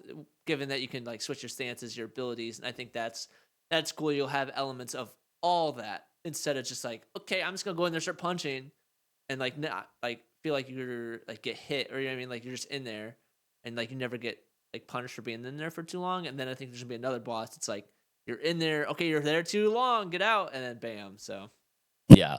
And I think it's really cool. And one more thing I want to touch on, which Mhm. I'm absolutely going to love, um, is that the Monkey King technically in this game cannot block attacks. So you can block attacks with certain stances and stuff like that, but your typical just like holding the block button is not going to be a thing. They want you to use the dodge mechanic, not the block Mhm. mechanic. So do you know what that means? You're gonna be dodge rolling the whole game. This game will 100% not require you to parry anything, and I Yeah. love that. Yeah, you're not a parrier. I am not a parrier. Yeah, so I'm super excited for it. And then also just real quick, like you talked about, they have, they've said there's gonna be over 100, you said over 100 different types of enemies in Yeah, this game. enemies, yep. Yeah. Enemies and Um, monsters. Yeah, and so from what we've been seeing so far, is that this game is very much going to focus on boss fights. It's going to be a lot of boss fights, and not so much stuff in between. And I can understand where people are going to kind of see that as a negative, but I challenge Souls players to really think this idea through, because every Souls game or every Souls like game that I've played, my initial playthrough, I have really enjoyed going through the world and searching for things, right? But Mhm. when you get to subsequent playthroughs, what are you really doing? You're really just going from boss fight to boss fight. You know what I mean? Right. Because you know everything that's in between. You like and everything in between just becomes kind of this mundane grind to get to the next boss fight, which is really what you want to do on your subsequent playthrough, is just get to Right. that boss fight again. I think it's kind of cool that like maybe they've eased back on the amount of travel time in between these boss fights and just been like, listen, we know what you want. You want to get in here and Yeah. fight something epic. You know what I mean? And Right. I think that's kind of a cool idea. I agree because there's so many times even when I was playing Dark Souls, I like for the little I played, I did get kind of like, wait, I have to kill these like get my souls like 10,000 times just killing these little guys. Like, come on, can we just get to the next boss? And then like, Yeah. and I can see why that people would be excited about that, but also like you said, like you want to have the ability to go and like explore and have those like elements like, oh, this guy's easy to kill real quick, like let me warm up with these, like you know what I mean, like this is my warm Yeah. up fight, I'll get to the grand event here shortly. But yeah, I think getting to the bosses quicker is fun. Yeah. And especially when it gets to the point where it's like you're dying on a boss a lot and you have to make these ridiculous runs to even just get back to the boss fight. It's like, Hmm. dude, like I don't want to have to run through and try to fight these 40 guys every single time I die Yeah. on this boss. You know what I mean? Like I just want to Yeah. get back into the boss fight. So I think Right. they're gonna take away a little bit of that frustration with that style. And I know it looks it might look a little strange, but I think that's honestly for me that's kind of a plus because I'm excited to see what they're gonna do with this game. The gameplay mechanics look really really sweet. The boss fights, I love that. I love the no parrying. And I'm super, super excited for this one. I'm definitely going to get this. Woo! I know you Yeah. are. I know you are. Yeah. I'm not, but I will watch you play it, and maybe you can convince me at some other point. But this is coming out this year, right? In 2024? Yeah. Coming out this year. It's actually coming out very, very September? soon. I think, no, April. April. March, April. Oh, Yeah. April. It March or might be April. March. Yeah. It's either March or April, I All think. right, one Yeah. second. Let me do a quick Google search. Yeah. Quick Google search because it is coming out very, very soon. On Steam, let's see. Oh, August. August. We were way off. we were way August off. 19th or something like that. Or is it 6/14? Oh, Ronin. Ronin is coming out in March. Yes, this is okay. yeah, okay. Ronan's coming out in March. This one is coming out in August. So two Big. games Dave is excited about this year, but Wukong is coming out August 19th, 2024. So Yeah. with that Real said, quick. Dave. Oh, okay. Real Sorry. real quick because guys, I am catching Adam off guard here. I have a question for you, Adam. I have an answer. We've been covering a lot of Souls likes recently, haven't we? Yep. Yeah, we have been covering quite a few. And the one question that I kind of want to ask is, do you think that Souls likes are still their own genre? Or do you think that with the success of Elden Ring and the success of these games like Lords of the Fallen and Liza P and stuff like that, it's just kind of shown developers that maybe this just is the game style that should be standard for third person like RPGs? That's a hard question. I don't know how to answer that. Like, I don't play these games. So like, for me, like, you bring these games up, I'm like, oh, here's another Souls like. I don't think of them as like the standard for like the genre, because when I look at them, like, oh, it's action RPG, like, oh, it's Souls like, and so like, I think it'd be impossible to get away from saying like a game, like, you know what I mean, like action RPG, and if it looks like a Souls like, it is a Souls. You know what I mean? Like, I feel like it's hard to like take away the title of Souls like from a genre like this. Because I think it's kind of like, it's almost kind of challenging at this point. Like, can you just off the top of your head just name me like some recent fantasy RPG, third person RPGs that have come out that aren't Souls likes? I could go like Guardians of the Galaxy, like Guardians. I mean, Anything I could else? say Maybe Spider-Man. maybe Spider-Man. Yeah, So, but I mean, like those aren't, or like yeah, I think Spider-Man and Guardians of the Galaxy are probably the two that I could think of as like third person action RPGs, but other than that, I don't think so. But that's not my type of genre. Normally I'm a first person, but yeah. but I see what you're saying. Yeah. With that. I was just curious, and guys, I'm totally putting Adam on the spot right now. So this is definitely a hard question for him to answer. But I mean, yeah, I think I've seen like, and you know, put in the comments if I'm wrong, but I think I've seen that like maybe the idea of Souls likes is just kind of switching into almost a norm, because I feel like for a long time I wasn't getting like a lot of Souls like games, and now Right. it's almost like I'm just getting flooded with like there's so many Souls likes games, like I can't even play them all. Like Right. we talked about we talked about Wukong. Like I just finished up Lords of the Fallen. Like we just got Liza P. Like Elden Ring DLC is dropping. We talked about Rise of the Ronin. It's like I don't know. Maybe they're just moving to the point of like, you know, and I put a lot of the success on Elden Ring, the mainstream success of Elden Ring, of like maybe developers are just kind of seeing that, you know, this game play style and genre is actually just really, really good. And like maybe it should be adopted into kind of the norm of fantasy RPGs. I think it's hard to say, because like you could say like third person or like RPG, like that's so broad. You know what I mean? Because essentially any third person game that has a story, or like you're taking the role of a character, like that's essentially like third person RPG. You know what I mean? Granted, I could see like it's got to have its own name, because like with the action or like Souls likes, like you get to build your own character, but like Spider-Man and like obviously like Guardians of the Galaxy, like those characters are set. Yeah. So I think if you want to say yes, it's like fantasy RPG, like you're taking like your character, your identity and put it into a game, I guess yes, that'd be like that type of fantasy RPG in that sense. I would agree Yeah. with you then. Then Yeah. it's taking most games are switching to that success of like Souls Elden likes. Ring. Yeah. Yeah, I Elden was just Ring. So I was that was just a tough curious. question. Nah, I was just curious to see, and like as you guys know, I mean, I'm all for it. The more Mhm. Souls likes that I can get, the better. But yeah, I was just curious to know because it feels like we've been covering a lot lately, and yeah, guys, let me know what you think. I'm super curious to know what you think.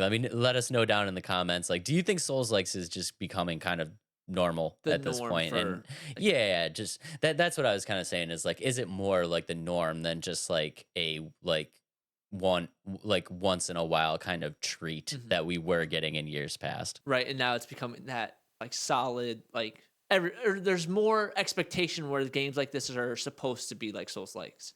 Yes. Yeah. I think I would agree with that. That's okay. Now I kind of see where you're going with that. I think there is expectation of games like this feeling more like the Elden Rings, the Souls likes, and okay, Yes. Okay. okay. All Now right. We're on. it's clicking.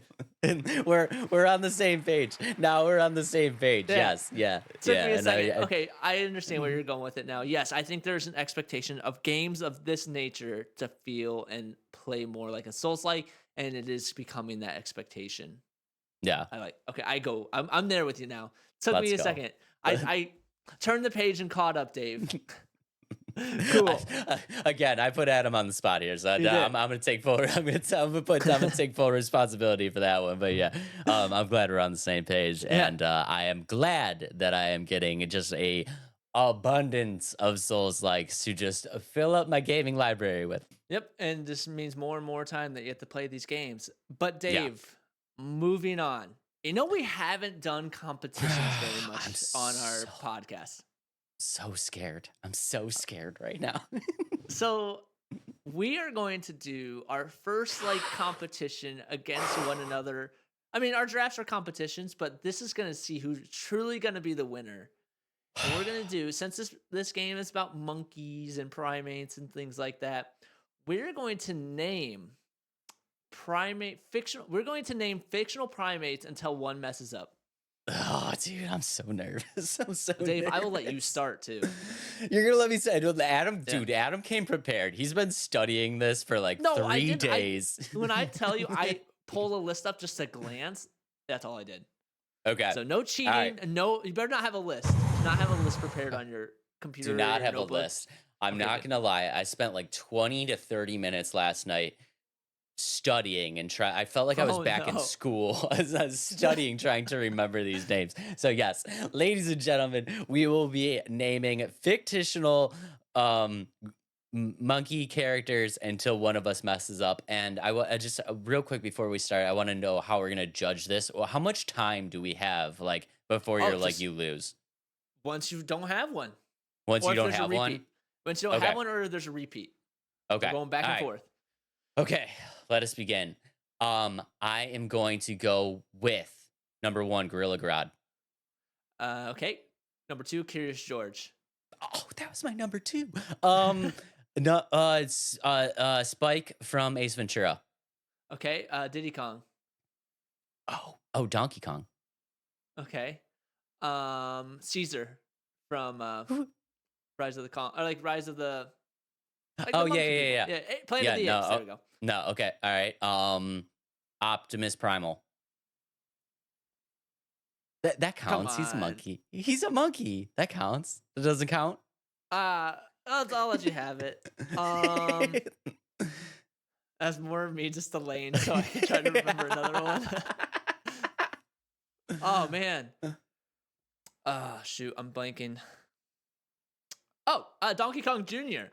Oh, come on. Yeah. Come on, dude. Okay. Rafiki from The Lion King. Oh, you didn't. Dang it. Yeah, I did it.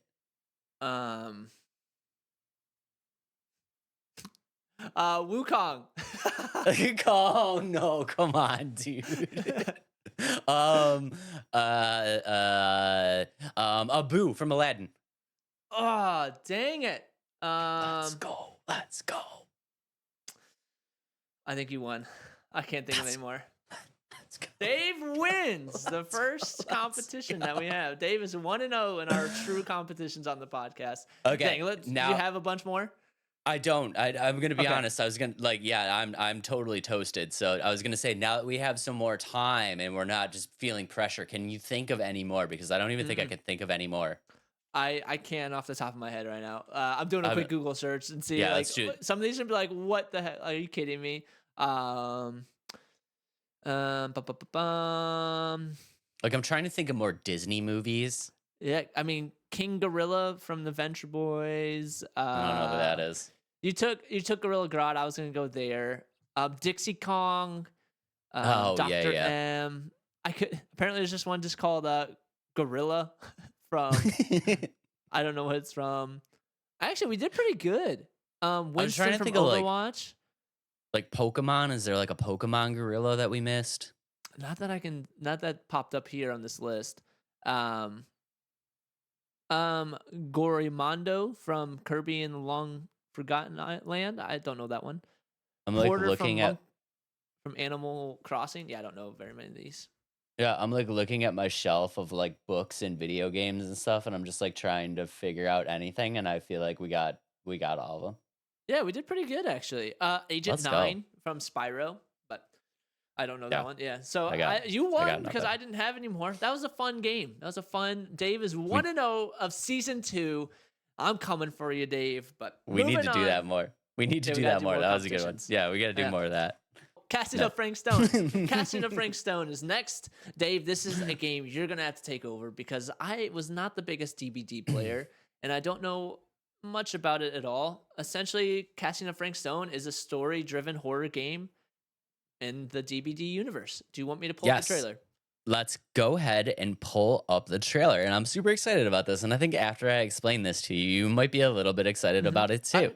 I do love some horror games, so like story-driven horror games. So let's see. Yeah. So I'm super excited by this game, and this game is being done by Supermassive Games, who of course did Until Dawn and that whole series. And basically, what we're kind of gonna get from this, my expectation, is we're getting a very Until Dawn style story-driven game that I think has a like it's a DVD spin-off, but I think what people are thinking is like they're thinking that this game is very much going to be like correlated to the like trials of Mhm. DBD, like that rinse and repeat, DBD style. And that's not, I don't think that's what we're going to be getting at all. And I'm super excited for it because, as you know, dude, like I was a DBD fan, like Mhm. I had a lot of fun playing DBD.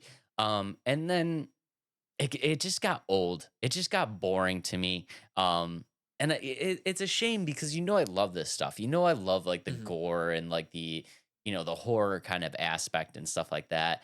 Um, but yeah, they just for whatever reason, DBD just really, really fell out for me very, very fastly. And I'll tell you what did it. No, the number one thing that did it. And we talked about this before is when Yeah. people started just farming for points and then also like Mhm. complaining when the characters were like actually trying to win the game and stuff like Yeah. that. It's like, oh, dude, I fell out of it. But Yeah. I'm super excited for this game and like guys, let's take a look at the trailer. Yeah. If you're just listening on the Spotify, what we're seeing right now is the main character, Frank Castle, or Frank Stone. I'm sorry, I was gonna say Frank Castle. Castle, the Punisher. Let's go. It's a punish. We're looking at a Punisher game. Let's go. But yeah, what we're looking at right now is it's kind of this very menacing kind of opening to a horror movie where this guy is just kind of like working at his workshop and he Mhm. is very much just working on some weapons that are going to cause some havoc for some people. Yeah. And I think it's really, really cool. And once you kind of see, all right, he's working on some stuff, and then we're flashing to this scene right now where there's a group of people that are walking through the woods, and we're getting kind of this weird close up of like this film, like Mhm. old school noir type film, and then now we're looking Yeah. at various locations. I think what we're looking at is you're going to be playing as these four main characters, Yeah. and very much like very very much like an Until Dawn, your goal is going to be to keep these people alive. And Right. yeah, I think it's going to be super fun. Are you excited for this at all? I am. So this is what I'm super excited about because I do like horror games and I like the stories horror games where you have to really and you get a good shot of Frank Stone and I think he looks really cool. So, Yeah, but he looks really scary. yeah, he looks scary and like just having those jump scares. I think is gonna make this game really cool. And for me, I really do enjoy a horror game that has the story element to it. Because for me, like I don't think like maybe it's not supposed to feel this way, but like for Dead by Daylight, I never felt like it was a scary game. You know what I mean? Like I don't know if that's just me. Like I never felt scared playing the game. But for this game, like I feel like it's gonna give me those whoa, that was scary kind of elements. So Yeah, and I totally agree with you. I think I don't really consider Dead by Daylight to be like a true horror game. I feel like they yeah. just kind of like borrowed they kind of just borrowed these horror like icons and Hmm. turned it into something else. You know what I Yeah. mean? So I'm 100% there with you, and I do think that this game is going to kind of deliver on maybe like like you said, players that are really interested in like a horror story based game where you want that like shock scare moment, like you want those moments of like creeping through a dark corridor and not knowing what's going to happen, and I Hmm. think they're going to really deliver on that. I'm super excited for it. It's gonna be sweet. Yeah, it's gonna be cool. Like you already brought up, it's gonna be choice driven. So like you determine the fate of these four characters, which you're playing. Yeah. I think it's a group of friends, and you're trying to investigate things that like Frank Stone has done, and like for that, like I know I always say it's like it's hard to like picking a certain choice like do I want to do this or like am I going to kill this character, so like that those elements make the game fun but also super nerve-wracking, especially, and I feel like in a horror game it makes it even harder because you're like I don't want my character to die, I want to keep everybody alive, Yeah. and it just adds to the replay ability to the game, and just the atmosphere of the game like you said, it gives it like a true horror film feel, and then like I think that quarry that they were going into, that looks like that's gonna be like his main base, and that's where like so he'll have the upper hand like the whole game, and I think that's cool. Yeah, it's oh god, where is it? It's in here somewhere. It's in my notes. Cedar Hill? Something like that. Yeah. Yeah. Yep. Yeah, the Cedar Hill, the abandoned mill. Yeah, that's what we're seeing in Hmm. the trailer. Yeah. Yeah, and dude, I honestly love the like you know that I'm a huge fan of these games. Like I love the Hmm. Until Dawns and stuff like that. I love everything that Supermassive Games has done. And honestly, there hasn't been a Supermassive game that I've played in my first playthrough and made the correct decisions all the way through. Somebody has always died when I've done Yeah. my first playthrough. Yeah, and I think just like having that level of expectation, like having that level of joy come back into a Dead by Daylight just infused series is something Mhm. that like I'm super excited about, because when I'm not gonna lie, like when DBD came out, I was super excited, and you're chilling with the homies and you're having a good time, and then it's like after a while it's just dead. Like Yeah. it's just dead. It was just so boring. I'm just like, especially when you get to the point where it's just like I would be working on a generator and like out of nowhere Ghostface would come up to me and I'm like, ah, and then it's like, oh no, oh, he's just farming. Like he just kicks the Yeah. generator and then he's like pointing at me to do the, it's like, dude, Yeah. this is so dumb. I'm so And then bored. I'm I so bored remember with this game. I would watch some streamers. They're like, "Quit tunneling me! Quit tunneling me!" Like they get so angry because like the Yeah. villain is trying to win, but the person gets angry because like tunneling, like it's the game. Like they're trying to kill you. They want you out of the game so they can win. So Yeah. Yeah, the term try hard. I love the term try hard, yeah, where people are actually angry for somebody that's like being good at being the killer. yeah, Like yeah. it's like, That's like any dude. game. They're like, "Oh, you try hard," but it's like Yeah. I'm playing the game to win. Like I don't want to lose anything I'm playing. Like if I'm Yeah. trying, like there's an element of like try hard, and then there's like sweating. I think sweating is where it's like, "Urgh." But like if you're good at a game, like you can't be called try hard if you're like just winning. Yeah. No, I mean, what's the point in playing the game if you're not trying to win? Yeah, exactly. It it, Like it doesn't that's I don't know. such a funny expression. You try hard. And It, it's like the- go play another game that's not very hard. Like go play a single I, player game where you don't have to worry about other people.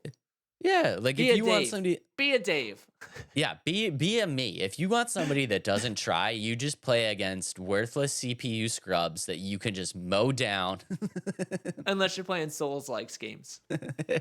Yeah. But yeah, I'm super excited for this game, and I'm gonna try to do you have anything? Do you have any points on this game that you wanted to touch on? Not that I don't know too much about the whole Dead by Daylight like universe or anything like that. So I think you're going to be the one that can say the most about this game, especially because you've played a lot of supermassive games. I'm blanking. Yeah, super massive. Yeah, I almost said submassive, supermassive games, and so like I think you'll be able to say true like what you think this game's going to be. Yeah, okay. Because I think there's a couple questions that have been floating around in the comments section of a lot of these videos. And I think the number one question is like, well, how does this relate to Dead by Daylight? You know, like Hmm. how are they going to turn this rinse and repeat Dead by Daylight trials into a game that actually makes sense as a story game? And I Hmm. think if you really, really, really kind of look at the trailer, I think Hmm. that the story is there for you. First things first, do you know who the entity is? The entity? No. Yes. Okay. So in Dead by Daylight, there is a force. It's called the entity, and the entity, basically, the idea of these Dead by Daylight trials is that these killers are sent there to these specific locations. They have these four survivors, and they're basically sacrificing these survivors to the entity. That's what happens when you get tossed up on the hook. You know, when you get tossed up on the Oh hook, and you see yeah. like something reach out of the sky and grab Yeah, you and yeah, you're yeah, totally dead from the game. So that yeah. thing that reaches out of the sky, that's the entity. And basically there it's almost like your survivor as a sacrifice to the entity to feed Hmm. it to keep it going, right? And you can see that if you look at certain clips in the Was that like trailer. the red cloud at this? Yes. Okay, Yes. cool. Okay, so the entity, I believe, then now again, and again, guys, this is all speculation. None of this has been, confirmed. So please be gentle in the comments. This is just what I think is going to happen. But yeah, I think that red cloud that we've seen in the trailer is the entity, and you can kind of.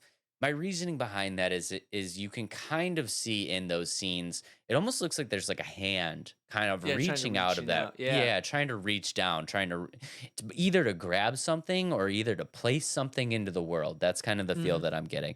And also, if you look at the trailer, Hmm. the trailer opens with Frank Stone at the bench making his weapons, right? Yep. But there's also a scene in the trailer where that you look at that bench and that bench is completely overgrown. Hmm. You know what I mean? It's Oh like yeah, yeah. it's very obvious that that bench has not been used in a very, very long time. Covered in dust, it has plants growing over it. And on that bench at that time is a book. And if you look at the page of the open book, it very much looks like the entity. So it looks like Frank Stone has some type of connection to the entity. Hmm. And I think the way that this is all going to kind of work, um, and again, just speculation. Please do not roast me super hard in the comments. I'm sorry if this is not right. But I think Frank Stone, my idea for this game is Frank Stone learns about the entity at some point. Hmm. And his goal here is to appease the entity. I think his main mission, his main objective, is to appease the entity and to feed the beast, so to speak.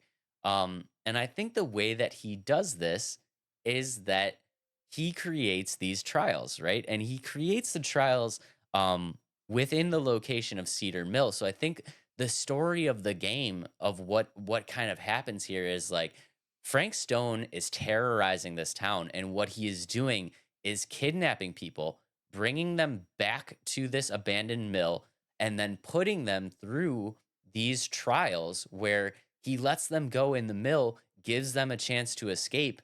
But he's like the initial first killer, like the Yeah, yeah. creator of these trials that thus leads to the Dead by Daylight game, Hmm. giving these survivors an opportunity to escape, but ultimately, killing them, putting them on the hook and using that to appease the entity. And I think that is how like this is going to all kind of work into an actual spin-off of a Dead by Daylight game.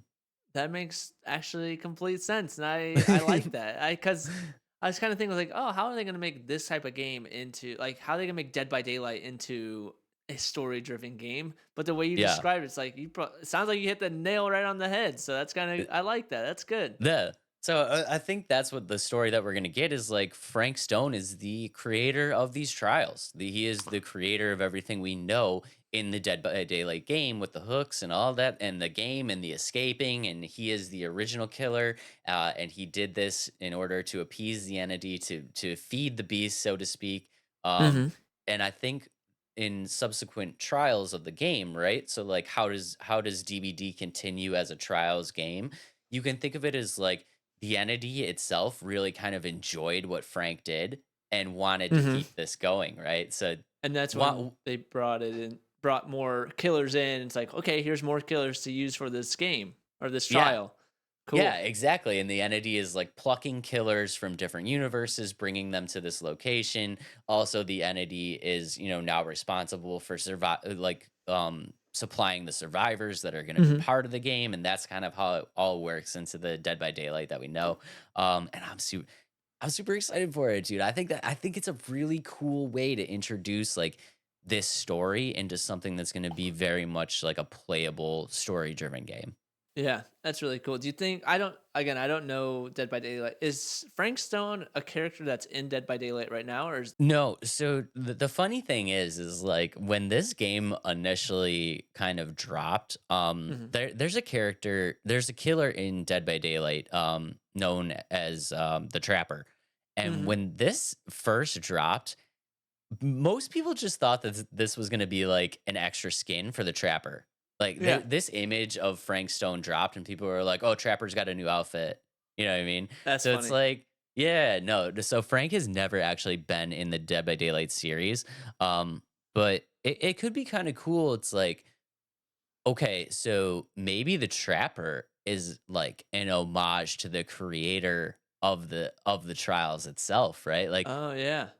maybe not so much that like Frank was imitating the Trapper as much as the Trapper was imitating Frank. Right. And I wonder if like since he has like they're making an original character, what if like Frank Stone dies and so like he's not in Dead by Daylight because he died like Yes. the survivors killed him in this story driven game and so like Yes. but at some point I wonder if they will add Frank Stone in because like now they have that IP of him so they'll bring him in. They Yeah. probably will. They probably Money, will. money. Yeah. Yeah, if this game does really well, Yeah.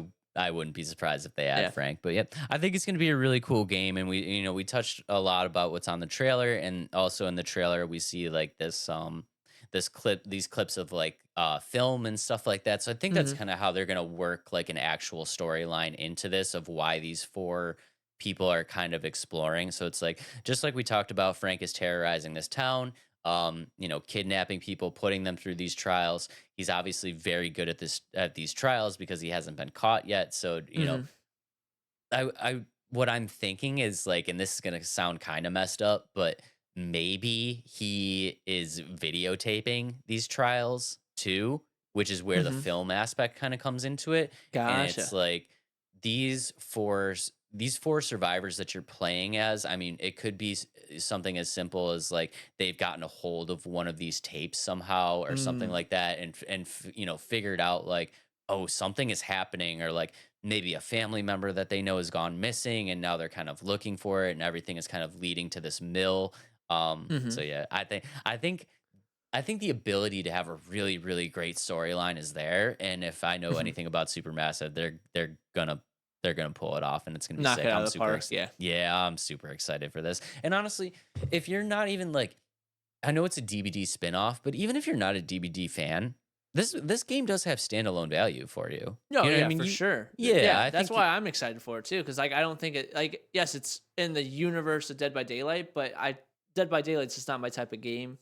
yeah. But um, and I think that's just because I got into it too late and like got into the like what you said with the the farming and all that stuff. But Yeah. I'm super excited about the standalone horror driven game because like I do like those games, and I think that's going to be cool. A story driven game that I'll like and be scared. So Yeah, I think it's gonna be really, really cool. I think it's gonna have a great storyline. Again, guys, super massive games. If you guys are a fan of Until Dawn or anything in that series, I think you're gonna like this game. If you guys are Dead by Daylight fans, you're obviously, I think, gonna like this game because we're gonna see a lot of Easter eggs in there. But I really, really, really, really think that this game is gonna be super successful. I think it's gonna be really, really well done. I think it's gonna have an amazing storyline. Yeah, so if you're into the horror style at all, definitely check this one out. I will definitely be getting this one. a game to be on your radar. Yeah. And now, Dave, I'm we're gonna play another game for Dave.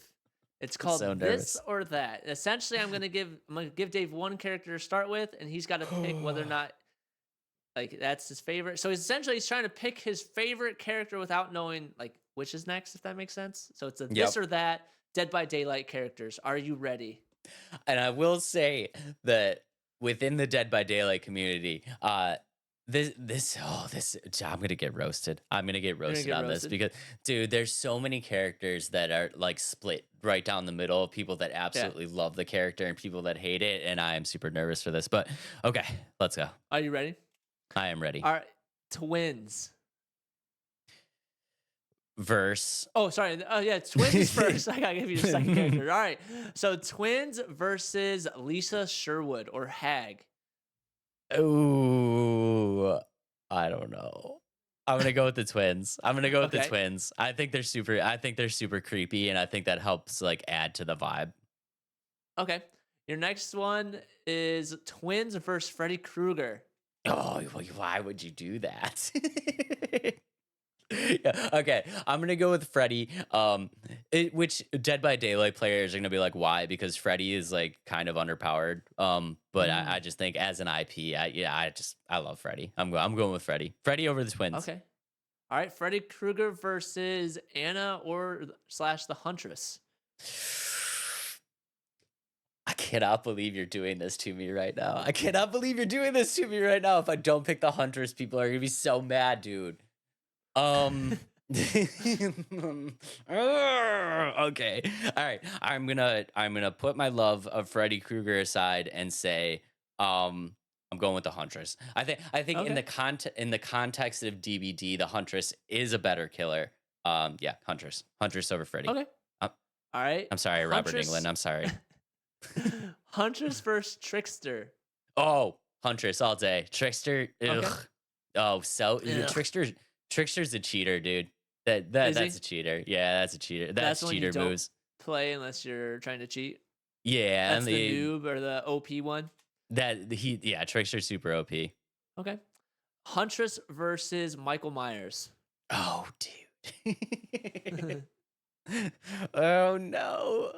This is where we lose people. I'm going Michael Myers. I'm sorry, Huntress fans. I'm Ooh. sorry, Huntress fans. I love throwing that axe as much as the rest of you, but oh dude, there's just something about Michael. There's something about Mm, Michael. It's just so creepy.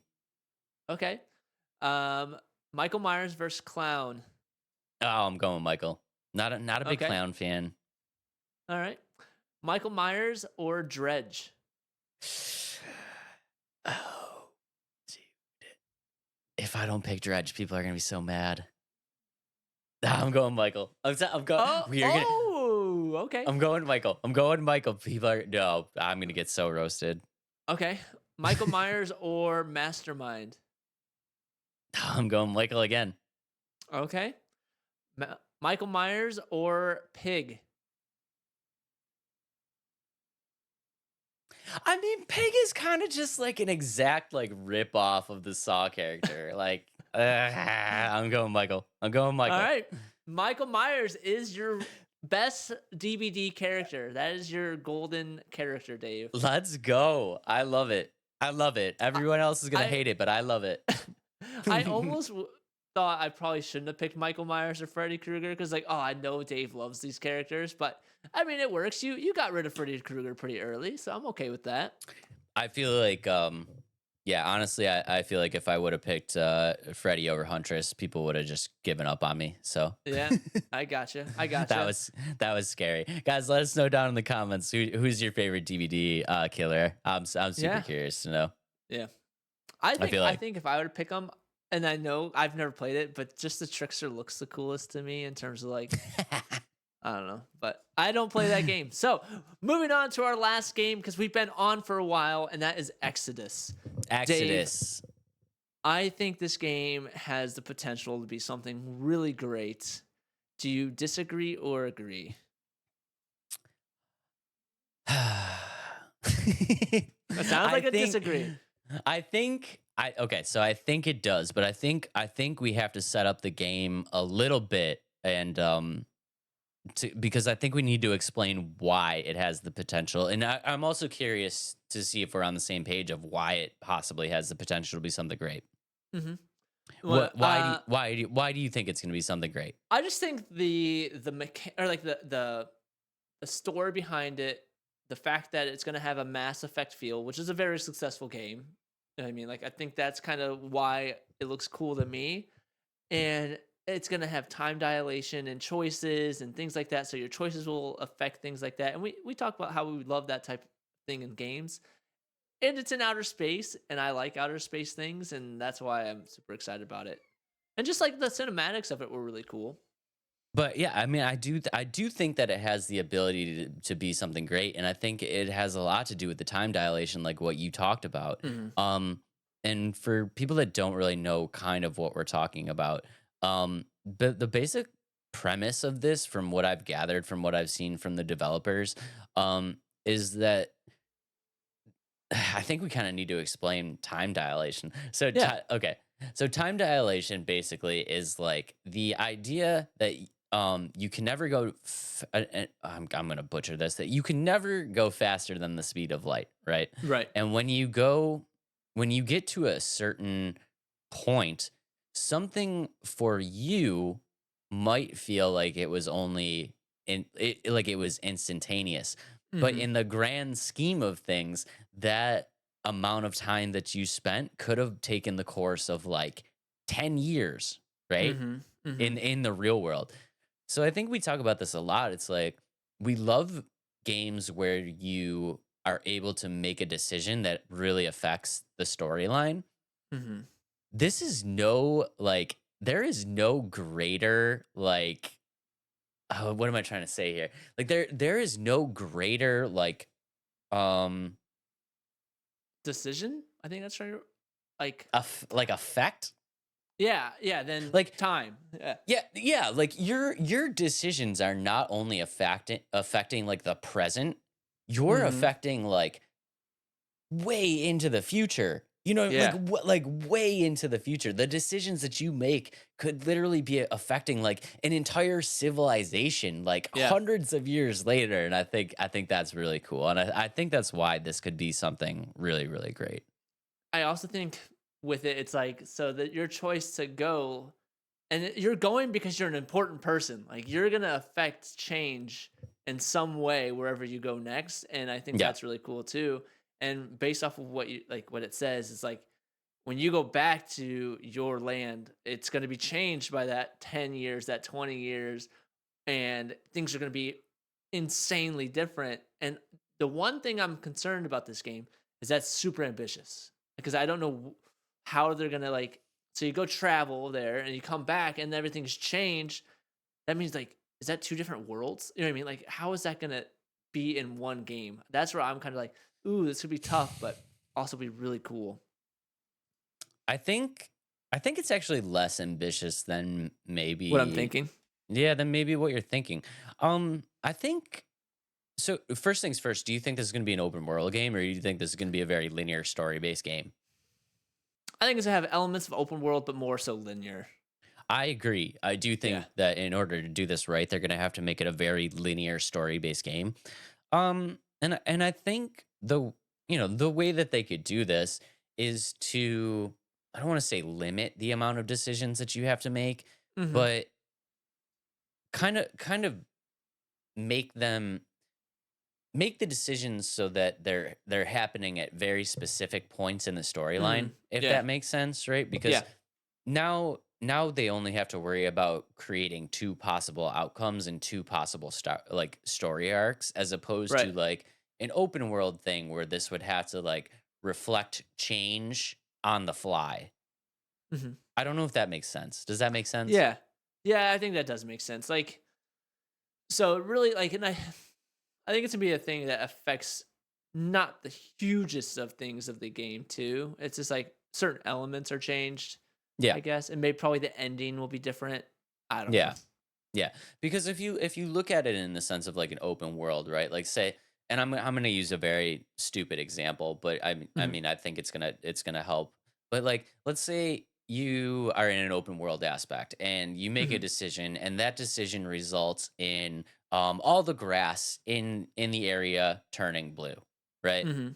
Dumb. That's it. I know it's a dumb example, Yeah. Yeah. but Yeah. okay. But they have to be able to program that so that now all of the grass in the world turns blue whenever you control it turning blue, as Yeah. opposed From your decision making. as opposed to that, like in a linear story base, they control it. You know what I mean? You make the Right. decision. Do you want the grass to be blue or green? And you have to do it right now because Yeah. this is when we programmed the game to make that change. Gotcha. Yeah, so I think they will be able to kind of pull it off as long as they maintain control of the storyline, which everything that I'm seeing from the developers, it feels like they are very much going to be in control of when we make these Mhm. decisions. Right. Yeah. Okay. Well, and we haven't pulled up the trailer, so let me pull up the trailer real quick so you can kind of see what we're talking about. And it's Matthew McConaughey is a voice actor in this game, and we're gonna get into that a little bit. But here is the trailer. Yeah, here it is. So, guys, if you guys are just listening on the Spotify, what we're looking at right now, very, very, very, very cool cinematics of this like space Hmm. setting. I mean, that's what we're kind of getting right now. Is Yep. it almost looks like they're on Mars with a space rover. And I don't know if that's the main character, but we just saw this girl like fall into this pit. I mean, visually, it looks stunning. Hmm. Right, and it's a cinematic, which they should be. Character design looks really cool, and then so this is the Celestials that they'll fight, and that's where that Mass Effect kind of feel comes from. Yeah. And so you'll fight the Celestials, which is like aliens, and then some robots and things like that. Um, and so yeah, and like I'm guessing it's gonna be something that's you're trying to find. Like my guess is like you're trying to find something to save humanity while taking it away from the aliens, or like they're both after the same thing and trying to steal it, if that makes sense. Did you see any of the interviews with the developers? I briefly started watching one of those, but I didn't get to finish it. Okay, so the interview that I watched with the developers, the game like idea behind the game is actually really Hmm. really cool. So what they've kind of said is like you talked about, there's these celestial beings, Hmm. and these celestial beings are much more advanced than humans, right? Okay. And what your goal is, and I forget what they call you. What do they call you? I have it in As my like notes, I think. they call you something, Not a space traveler, travelers. Yeah, something travelers. something traveler. They call you like I can't remember. I can't remember. okay, but either way, regardless of what they call you, your goal is to go throughout the universe and collect Hmm. these like types of technologies and like relics and stuff like that.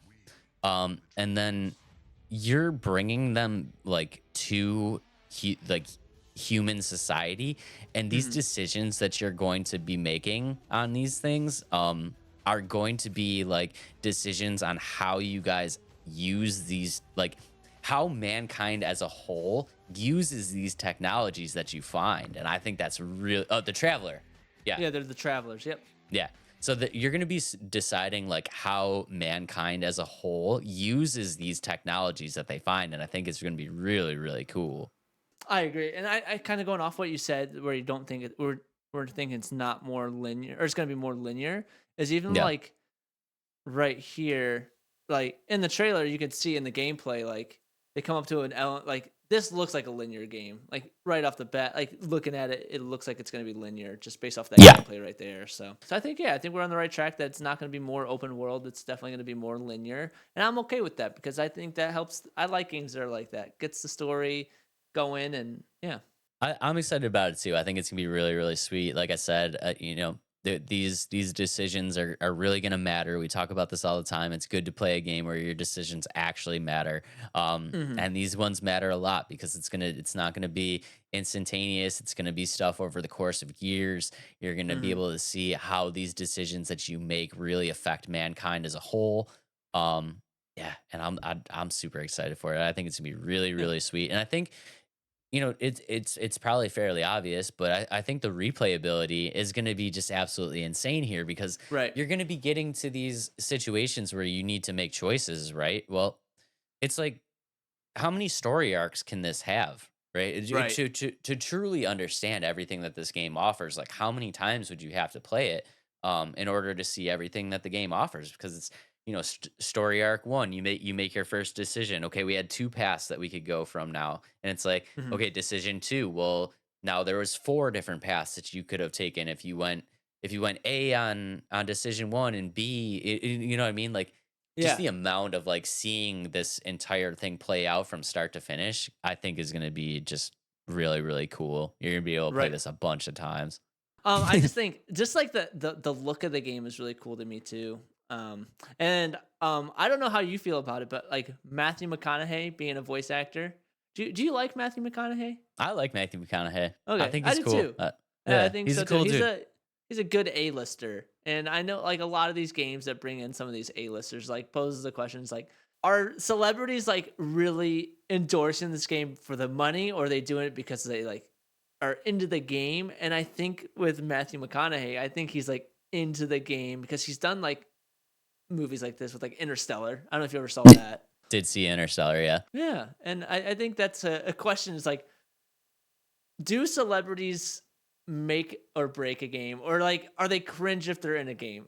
And I think the way I kind of answer that, it depends if it for me. I think it depends if it's a cameo or if they're truly casted for the game. If that makes sense. Think we're kind of on the same page here. Yeah. Do you want to answer fully?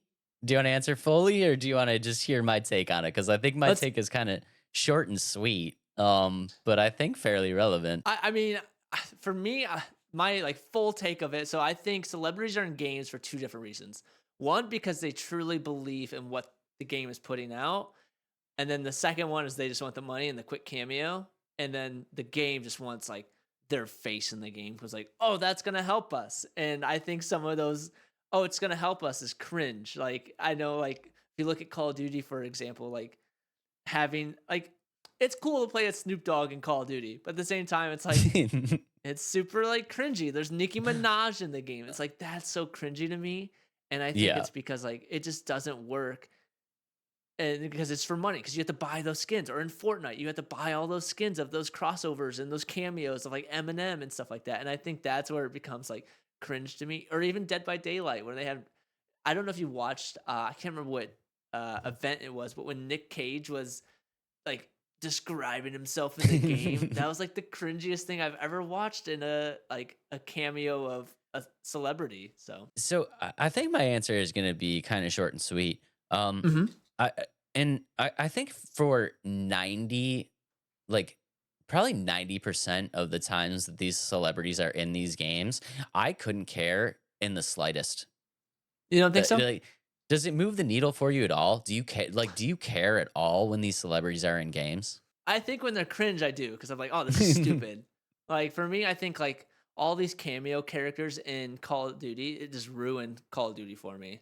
Like Yeah. seeing like Snoop Dogg, or like especially the worst one for me is Nicki Minaj in Call of Duty. I think that is the worst possible cameo of any video game I've ever played, and I'm probably gonna get Yeah. some heat for it. But I just think it just she doesn't fit the game.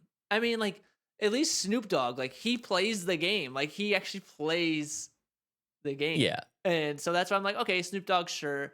But then you look at like they'll throw like have you seen The Boys on Amazon? Yep. Homelander's in the game. Like that doesn't make Yep. sense to me either. Like, come on. Like that's the part of like the cringy stuff I don't like. But I also really like when good actors are in a game. So like Cyberpunk, Keanu Reeves, or um Arkham, where it's Mark Hamill, and like those actors that push the game is so cool to me. You know what I mean? Like I think that helps bring in the narrative of the game because it's like a voice and you're like, Yeah. wow, that's really cool.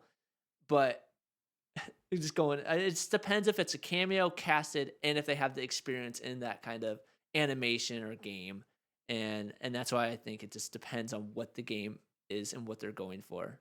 Yeah, and I'm super glad that you brought up Mark Hamill in Arkham, Yeah. because I think this is exactly where I wanted to go with this. Hmm.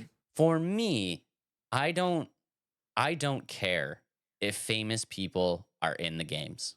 Hmm. I don't care if famous actors or famous artists are in the game. It doesn't do anything to the actual game for me Hmm. unless the game is a portrayal of a character that already exists. Then Okay. it's the exact opposite. Then if the game does not have that endorsement from the actor, or the the voice artist, or the Yeah. artist themselves, then I'm very much upset that they are not part of the game. And I think one of the probably like a good example is you brought up Keanu Reeves in Cyberpunk. I love Keanu Reeves. Yeah. I love him. I love him in everything that he's ever done. All go like going back to like Point Break and Speed, and Yeah. like Yeah. I love Keanu Reeves. Do I care that Keanu Reeves is in Cyberpunk? Not in the slightest. It doesn't do Yeah. anything for me. And it's like if Keanu Reeves wanted to be a part of that game, he just wanted to be a part of the game and do something Yeah. cool. Cool, that's awesome. But like for me personally, it doesn't move the needle. Keanu Reeves being in Cyberpunk does not make me want to play Cyberpunk even more. You know what I mean? Okay. Yeah, I see what you're But saying. if you look at it the reverse, if you look at it in like, say we're getting a John Wick video game, if Yeah. Keanu Reeves is not part of that game, I am super disappointed. Right. You know what I That mean? makes sense. Yeah, yeah. No, Y- that makes so much sense. But for me, when they're in the game, I think it matters who's in the game. If that makes like if they're backing the game, I want them to be fully invested. Like they're in this game for a reason because they believe in the game. They believe in what they're being. Like or another recent one, Megan Fox in Mortal Kombat as she was the worst. Like her voice lines were literally the worst. I keep going like so bad, and like I made a video of every fatality on her character because she was so bad. I said and fatalities of what? the worst character. Yeah, I was gonna So ask what was the title of that video? yeah, I can't remember her name, but her every fatality on the worst possible character in Mortal Kombat 1 or something like that, and it's Yeah, just everybody it was killing her. it was like all fatalities on the worst Mortal Kombat character ever, and I Yeah, was like, oh yeah, damn, he really yeah. did She not was like that Megan bad. Fox. No, I did not, and she's not my favorite actor in the. But and I also Yeah. think like it also helps if they're big enough too. But also like the smaller actors, I think it all depends on the game, I think. But like for me, it depends if it's a cameo or truly casted, endorsed by them. I mean, I So think it's a good way to look at it, and I don't want to be like a super hater right now. Like if if people enjoy having these famous people in games, yeah, great, and if the actors and the artists want to be a part of the game because they truly believe in it, or they just truly want to be a part of it, I think that's really really cool. yeah, Just for me personally, just like slapping Matthew McConaughey into a random space game just doesn't move the needle for me. I'm never going to be like, oh, I have to play this game because Matthew McConaughey is a part of it. Um, it's more or less just like the game looks cool or it doesn't, and I don't care what celebrity is in it, unless of course we're talking about an IP that's already been casted. In that yeah, case, that celebrity for me needs to be a part of it, or I'm super yeah. disappointed. That's like if they ever make a Deadpool game, it better be Ryan Reynolds. Right. Yeah, like if they made a Deadpool game and it was not Ryan Reynolds, I would be like, I don't I don't know about this Deadpool game. Yeah, Like, yeah. Because some people are the opposite. They like if they see it's endorsed and like there's a celebrity in the game, they want to play that game, and oh I think yeah, that's a personal preference. Yeah, because yeah, there's like 100%. diehard fans of like Matthew McConaughey because I mean, everybody. There's a lot of people that love Matthew McConaughey, and I think having him in a game, like, oh yeah, I'll definitely play this because he's in it. So I'll give it a shot, Yep. or I'll download it, or I'll buy it. So, but I don't know. That's pretty cool. I understand. I understand where they're coming from, especially from a marketing standpoint. And yeah, I mean, if they can get somebody's likeness and it sells, X Yeah. amount of copies of the game, and it gives them an extra, $5 million in skins sold and all that stuff. It's like I Yeah. get it. Just for me personally, I don't care enough about famous people to have it move the needle for me. Right. I can see Yeah. that. I can see that. But Yeah. all right, since this is a space game, Dave, I'm going to quiz you. Are you okay? Look at that. 2 quizzes in a row. Or 2 I know. going after you in a row. So All many right. quizzes. So many quizzes. right. And we were talking about season 2. You're going to get quizzed more. Yeah, we did talk about that. So this is going to be space factor crap. Are you ready? I am ready. Let's do it. All right. The hottest planet in our solar system is Venus. Crap. Venus is cold, isn't it? Nope, it is fact. Fuck. Mercury is the coldest. Oh, I'm sorry. No, you're good. No, you're good. You're good. We're explicit. We're explicit channel. It is actually, Venus is the hottest, even though I think Mercury is the closest to the sun. Venus is the hottest. That's crazy. I thought it was closest to the sun was going to be the hottest. Yeah. Okay. Oh, dude, we are not off to a good start, guys. Nope. Your next choice, and this is or any free moving liquid in outer space will form a sphere. Oh, that's fact. That is a fact. Yep. Yeah, that's that. Yeah, I love that. That's cool. Okay. Number 3, you can see the Great Wall of China from outer space. That is well. I mean that's a fact, but it's outer space is just outside the atmosphere. Is that what they're counting it as? No. It's just No? crap. It's just crap. That's crap. Dang. Yeah. To the naked eye, it's just not wide enough. You can't see it. It's not wide enough or high enough to really like pop out of the land, if that makes sense. And you would really need a huge camera lens or in clean air. Like to the naked eye, you can't see the Great Wall of China, essentially. Dang. We're one out of 2, boys. We're 1 out of 2, Yeah. boys. All right. Saturn is the only planet that has rings around it. Crap. That is crap. Jupiter and Uranus has, Let's go. Has rings around it. All right, last fact or crap. Space has sound. Fact? It's crap. You can't hear in space?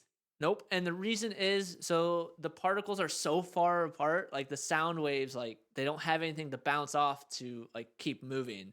Like you can feel the vibrations as you like talk, but it won't travel anywhere. According to what I read. I'm no space expert. I'm not part of NASA or anything, but that is crap because the waves or the particles do not have like they're too far apart, so the sound waves like don't have anything to keep bouncing off of other things and they can't continue on. What? You can't hear in space. That's crazy. Yeah, I mean, if you're in your helmet and you're talking to people, but yeah, other than that, like, there's no sound in space. Space is so crazy, bro. Yeah, and it's huge. It's huge. So, but good episode, Dave. You sucked at those facts, but that's okay. I did suck. Yeah, I think I got what did I get a 40%? I got a 40% on that one. I think you got 2 out of 5. So, what is it? Yeah, 40%. Those were really hard questions, guys. We're just easing in. We're just easing into season 2. We're just easing into season 2. I promise I'll be better. But yeah, dude, really great episode, man. It's Awesome episode. it's great to be back, episode. dude. Yeah, it was a long episode. Yeah, But it is great to be back. Goodness. It is wonderful to be back. I'm happy to be back in my space of awesomeness with you, and super excited for this season. I know. I was getting a little withdrawal. We really missed you guys. We really missed you guys. We promise we spent the whole vacation just thinking about how to make this show better. Mm-hmm. So Yep. So yeah, like I said, we're gonna have you might see some changes in the graphics and the way the episode looks this episode, But let us know in the comments if you liked it. And yeah, Yeah, let us know in the comments things that you want to see for the upcoming season too. We got some pretty special stuff in store, but we're always curious to know what you guys like. And just one last time, thank you guys for an incredible season 1. Thank you for getting us to 1,000 subscribers. Thank you for following us on all the social medias, which are growing. Thank you for listening on the Spotify. We literally could not do this without you. And it means the world to us. So thank you very much. if you're not following us on all social media, make sure to do so. Let's Talk Nerdy Podcast, and check out our website, letstalknerdypodcast.com. Yeah, love you guys very, very much. And we will see y'all on the next one. Peace out, nerds. Let's go!